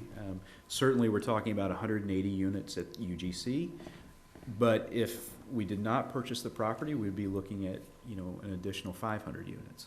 So, you know, and I'm not saying either one is bad or good. I'm just saying that the realities that we have been talking about by taking this approach, which I do think is the right approach, are starting to, you know, come to fruition. Right. But it'll balance itself off at some point, to a degree, Yep. to a degree. Good, okay. That's it for town manager report? That's it. Okay, very good. So we're on to board reports. After board reports, if we can keep those brief, we're moving into executive session. So, Brandy? Okay, I will keep mine as brief as possible. It's been, October was a How busy. many pages do you have there? I got a few things here. So, October was a really busy month. I, along with Joe and Yolanda and Michael, was at the ribbon cutting for Dolce de Leche. We were excited to welcome them to town. So that was on the 18th. And on the 22nd, I attended a meeting with the Ashland Housing Authority, and I just wanted to thank Danny Shea for extending the invitation to me. I sat with the board. They were great to me. And then spent some time with Candace, the director, afterwards. They're gonna start looking at some, like, new funding options to try to revitalize the housing authority. So that's gonna be something we probably will hear about in the not-so-distant future, which is good. I also, on the 19th, attended the Diwali Festival of Lights at the Corner Spot. And Yolanda and I danced and had a good time. There's pictures somewhere. Oh, Yeah. they're there. They're there. So just it was a great event. The Rangoli art was phenomenal. Like it blew me away. The art that especially the kids were very. They wanted the votes. They wanted to win, and they were. You know, Trying to convince us. yeah, they were good. So just thank you to the Ashland Indians Club for hosting that, and I know that the town of Ashland hosted as well. So that was a great event. And the other big thing that I wanted to just say is that I went to open meeting law training with Lisa Mead, and so thank you to Lisa. And it was a pretty big group. Joe was there as well, and there was probably, 30 people in the room? Actually, there was more than that. Was there? You were There was counting? more. I counted. There were 77. Oh, my God. It was a good 77 group. people that showed up. So Joe wasn't paying attention to the training. He was too busy counting. I was too busy counting, yes. So a couple things that I just wanted to share, just because there was something that I learned, was that minutes don't have to be posted on the website. So that, we have to be able to provide draft minutes within 10 days of a meeting, but they do not have to be posted on the website. So I know sometimes we get emails requesting that minutes be posted, and they should always, open meeting law requests should always go through the town clerk's office, but, and be able to be fulfilled, but I just wanted to pass that on as an FYI, so, because that was something really interesting that I learned. But it was a really good session. Lisa was, for open meeting law training, it was really, really good, so. And just also wanted to say that I was here for I stopped in on the 30th for the trick-or-treating at Town Hall, and next year I'm bringing a costume and I'm sticking around. I was sad that I had to leave, but everybody at Town Hall did, Susan and Diane scared. Oh, that's funny. Great costume. And so everybody did a great job, and the kids had a good time. So it was fun, and I think everyone had. It was just, I didn't want to leave. It was a really good time. So anyway, that was just what I wanted to share. So thanks. All set? Okay, Rob? All right, and so one thing I want to talk about is the Transportation Climate Initiative, which I went to, and Yolanda, I think did you go as well? I wasn't able to make it. Okay. So it's a other one. So just briefly, because it's a big topic, this is a series of events that Mass Department of Environmental Protection is putting on, and it's really part of, the Baker administration initiative. I'll give them credit for that.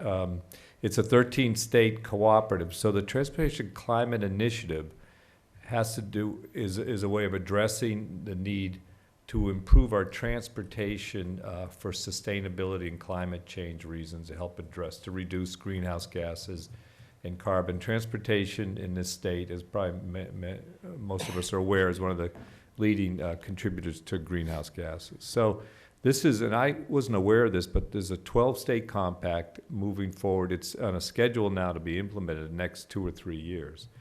That, I don't know if people understand, how we do all the energy saving, the mass saves and all that. That has to do with the Regional Greenhouse Gas Initiative that goes back, I don't know, I think 7 or 8 years at this point, maybe longer than that, which was a revenue source that the utility companies get and are required to spend on these initiatives. So we've all benefited from that. Excuse me. So this is a similar initiative, only it has to do with gasoline and diesel fuels, and that are used in transportation. So this is gasoline and diesel that is only used for transportation, and the dealers who sell it will be required to pay an emissions fee. So that's really akin to a pollution or greenhouse gas fee. And it is projected that's going to be a big source of revenue should it come into effect. Now, this could have implications for us as consumers, gasoline users, but it kind of sidesteps. We talked a little bit about the gas tax issue. Should you raise the gas tax, and what happens if you raise the gas tax? It has an inordinate effect on lower income people. Also, if you're effective at reducing gas transportation, you're going to get less gas tax revenue. So I think we're all kind of aware of all the transportation needs, and this kind of fits into that. So this is an exciting new initiative that would start having funds available, and the discussion is starting about how to spend those funds. What should they be targeted on? Electric vehicles, mass transit, complete streets. All these kinds of initiatives are coming together, and this is kind of a big deal. And it was the first I'd heard of it. When I went to that, I was kind of bowled over by it. But it's a huge, it's 12 states, because of course the federal government's not being very constructive. But this is a 12-state compact. I think the Eastern Seaboard is all on board with this. So this is really the next big thing I see coming. It's not currently being budgeted, but I think behind the scenes, the MBTA and all the things they're thinking about are starting to plan for this funding as well. So I just wanted to make people aware of that. I think it's going to have implications both for trying to help low-income people get energy savings, because, of course, they don't have the resources to partake, like solar panels. So that's part of that. But there'll be a number of issues, like the effect on gas prices, but then it'll be a revenue source to address climate change, but also accomplish a lot of the transportation we need, needs that we have here that we don't currently see the funding for. So, anyway, Very good. yeah. Well, thanks for attending that Sure. Conference. More to come, I think, so Good, on that. good. All right, Yolanda? So I won't repeat anything that other people have said. I did attend the YMCA event back on October 30th, their Dream Big fundraiser. We had a number of people there from Ashland. It was a lot of fun. And then on November 5th, I was at the ABA breakfast at Dolce de Leche. Had another opportunity to taste some of their yummy food. And then the reason I was late, I was in Boston at the MAPC fall meeting as well as the MPO election. I am sorry to say we did not win the election. The city of Framingham will keep the MPO seat.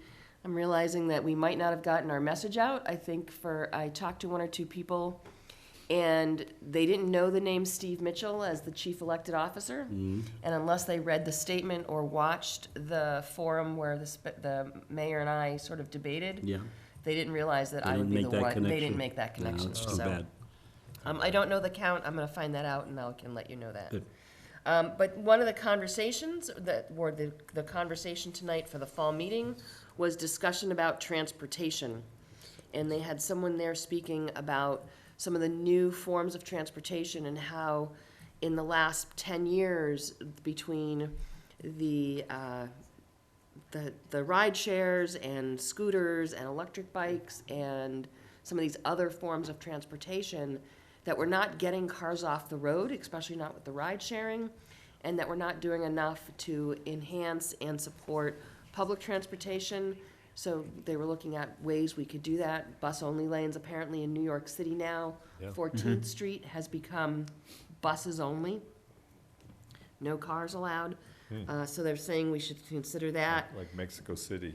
They also spoke about how many more downtowns, especially if you go to Europe and other places here in the United States, are not having cars in their downtown. Right. So their main streets.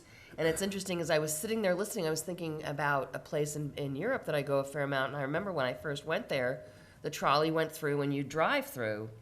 And now, within the last probably 8 or 10 years, there's no more driving through. And at first I thought, well, that'll be weird, but it's now walkable, and it's probably 10 blocks of just walking and shopping, and it's still a great experience, but there's no cars there. Yeah. So Yeah.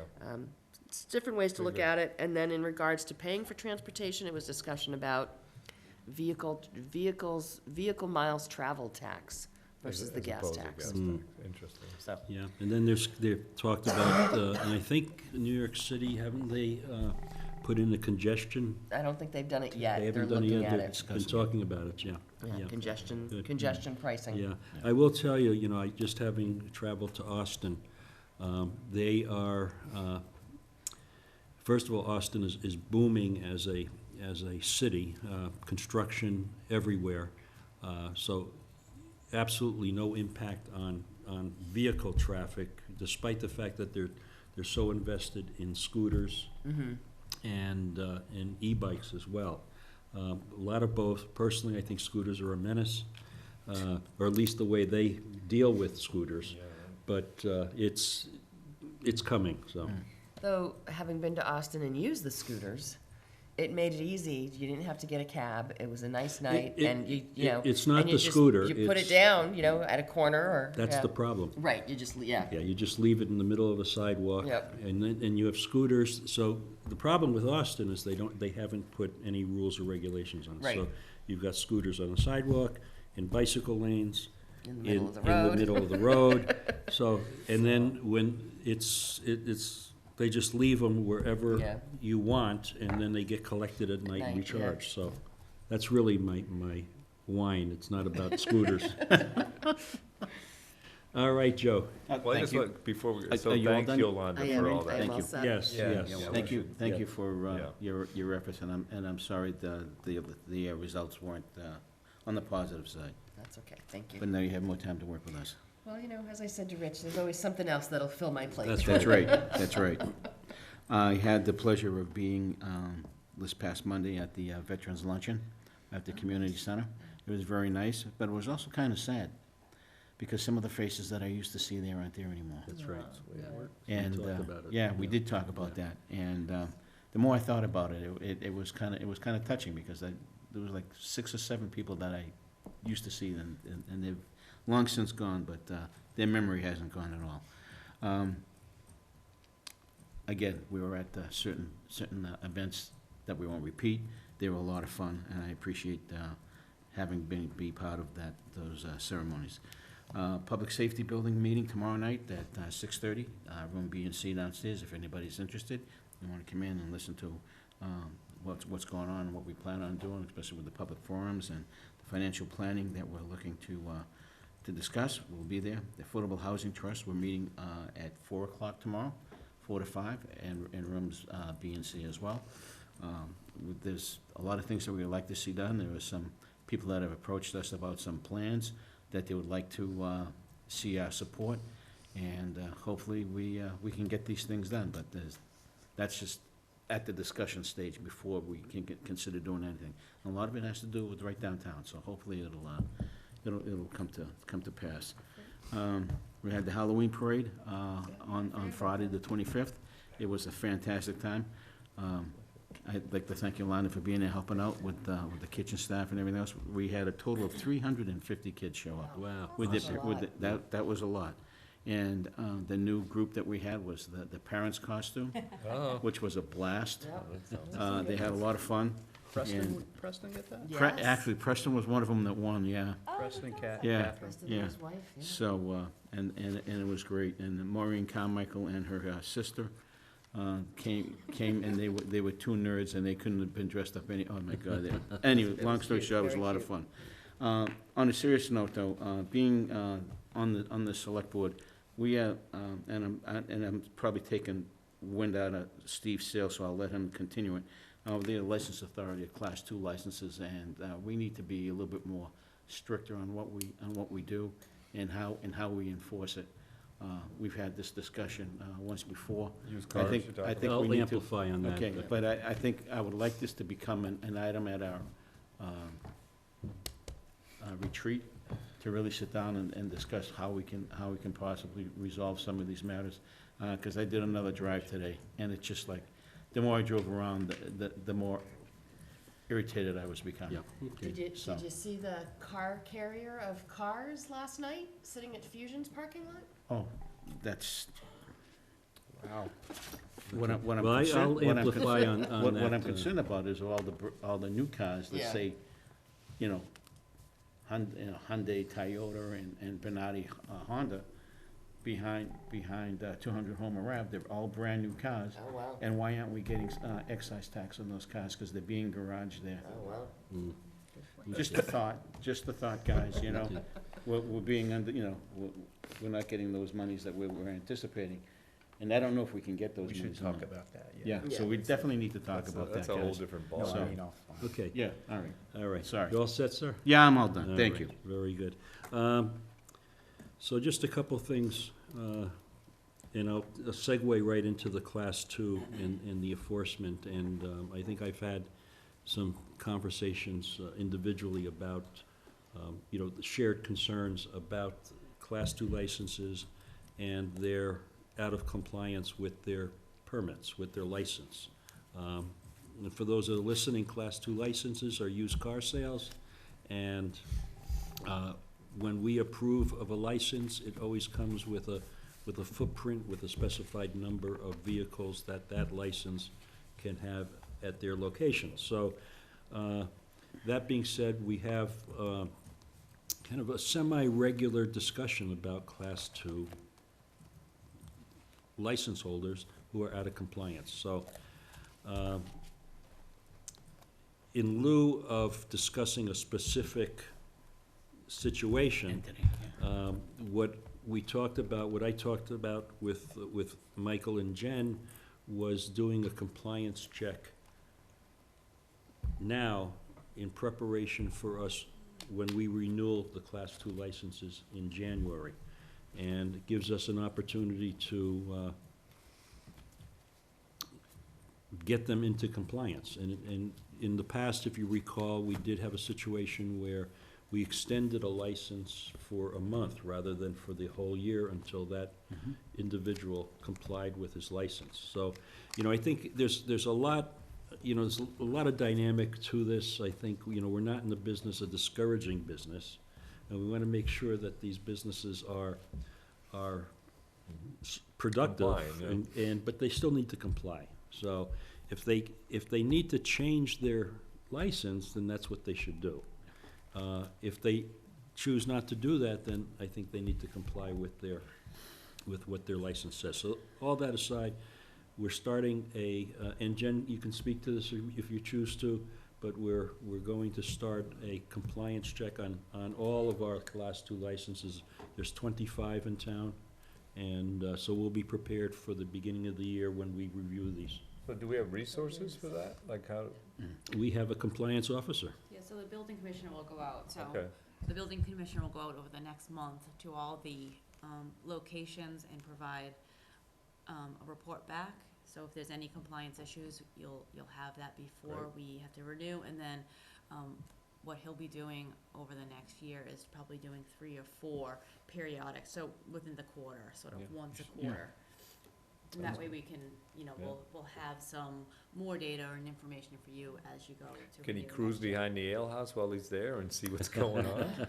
That's probably, he's gonna be in that neighborhood. Yeah. But I think, you know, to go to Yolanda's comment about a trailer with cars over in the Fusion parking lot. Now, you know, we know that Fusion is being used for storage. We know that Sunnyside Liquors is being used for storage, in a sense, you know, because they are out of compliance and they need places to shift cars around. I think one of the challenges for some of these businesses is when they have mixed use activities. So if you're doing detailing, you're doing servicing, and you're selling used cars, they kind of all get blurred. The lines get blurred. But that's what we're doing. So thank you, Jen, for arranging for that, and hopefully we'll be prepared for the renewal process. So that I did have a request that came to me for appointing a Town Forest Associate member. And in fact, we've met when Town Forest did do their presentation. We met this gentleman, his name is Brian McGrattan. And the Town Forest Committee is recommending that he be appointed as an associate member. I'm supportive of that. Our committee handbook allows for associate members. So I would suggest, I mean, my mind, I would suggest we appoint him right now. If you want to put it on an agenda, we can do that. But, you know, I think this is, he's been very active with the group, been doing a lot of work. It's one of the hardest working committees that we have, and certainly one of the most passionate, so. I mean, I think that's fine. I just, why didn't you put it on the regular agenda? Well, a it was too timing late. thing? Okay, Yeah. all right. Yeah. Okay. So, I mean, we can do, you know, if technically what we should do is put it on the agenda Yes. at our next meeting and get it done that way. So I'm gonna throw it onto the retreat agenda, and we can just Okay, do it. we can do it right then. then. That's fine. Does that Yeah, work? that's good. Okay, all right. So we will take care of that. MMA conference, Mass Municipal Association. Susan sent out an email earlier today. Anybody that's choosing to register for the conference, please let Susan know. I don't know the dates. It's January. 24th and 25th. Okay, 24th and 25th. So, Brandy, if you're choosing to go, it's a great activity. Lots of Great way to learn a lot Yeah, and meet learn a some lot of people. stuff. Yeah, it's good. So, and then the last thing, just want to make note, the Ashland Farmers Market Indoor Market at the middle school is on November the 23rd, 9 a.m. to 1 p.m. At the cafeteria of the middle school. So that's my tune. We are going to enter into executive session and not enter back into open session, so Special town meeting reminder? Oh, that's true. Special town meeting That's our next. is, well, we did go through the warrants. So special town meeting is November the 20th, 7 PM, Ashland High School. And we've got an exciting list of warrant articles to make decisions on, so. Yeah. All right, that being said, I will read the executive session motion. Pursuant to General Law, Chapter 30A, Subchapter 21A6, to consider the purchase, exchange, lease, or value of real property located at Lot 2 on the MBTA access road. So that's a motion. Do I hear a second? Second? And we'll need a roll call vote to go into executive session. Vignani, aye. Reeves, aye. Mitchell, aye. Sure, Kinsman, aye. And we are now in executive session. Thank you. Good night. We will see you.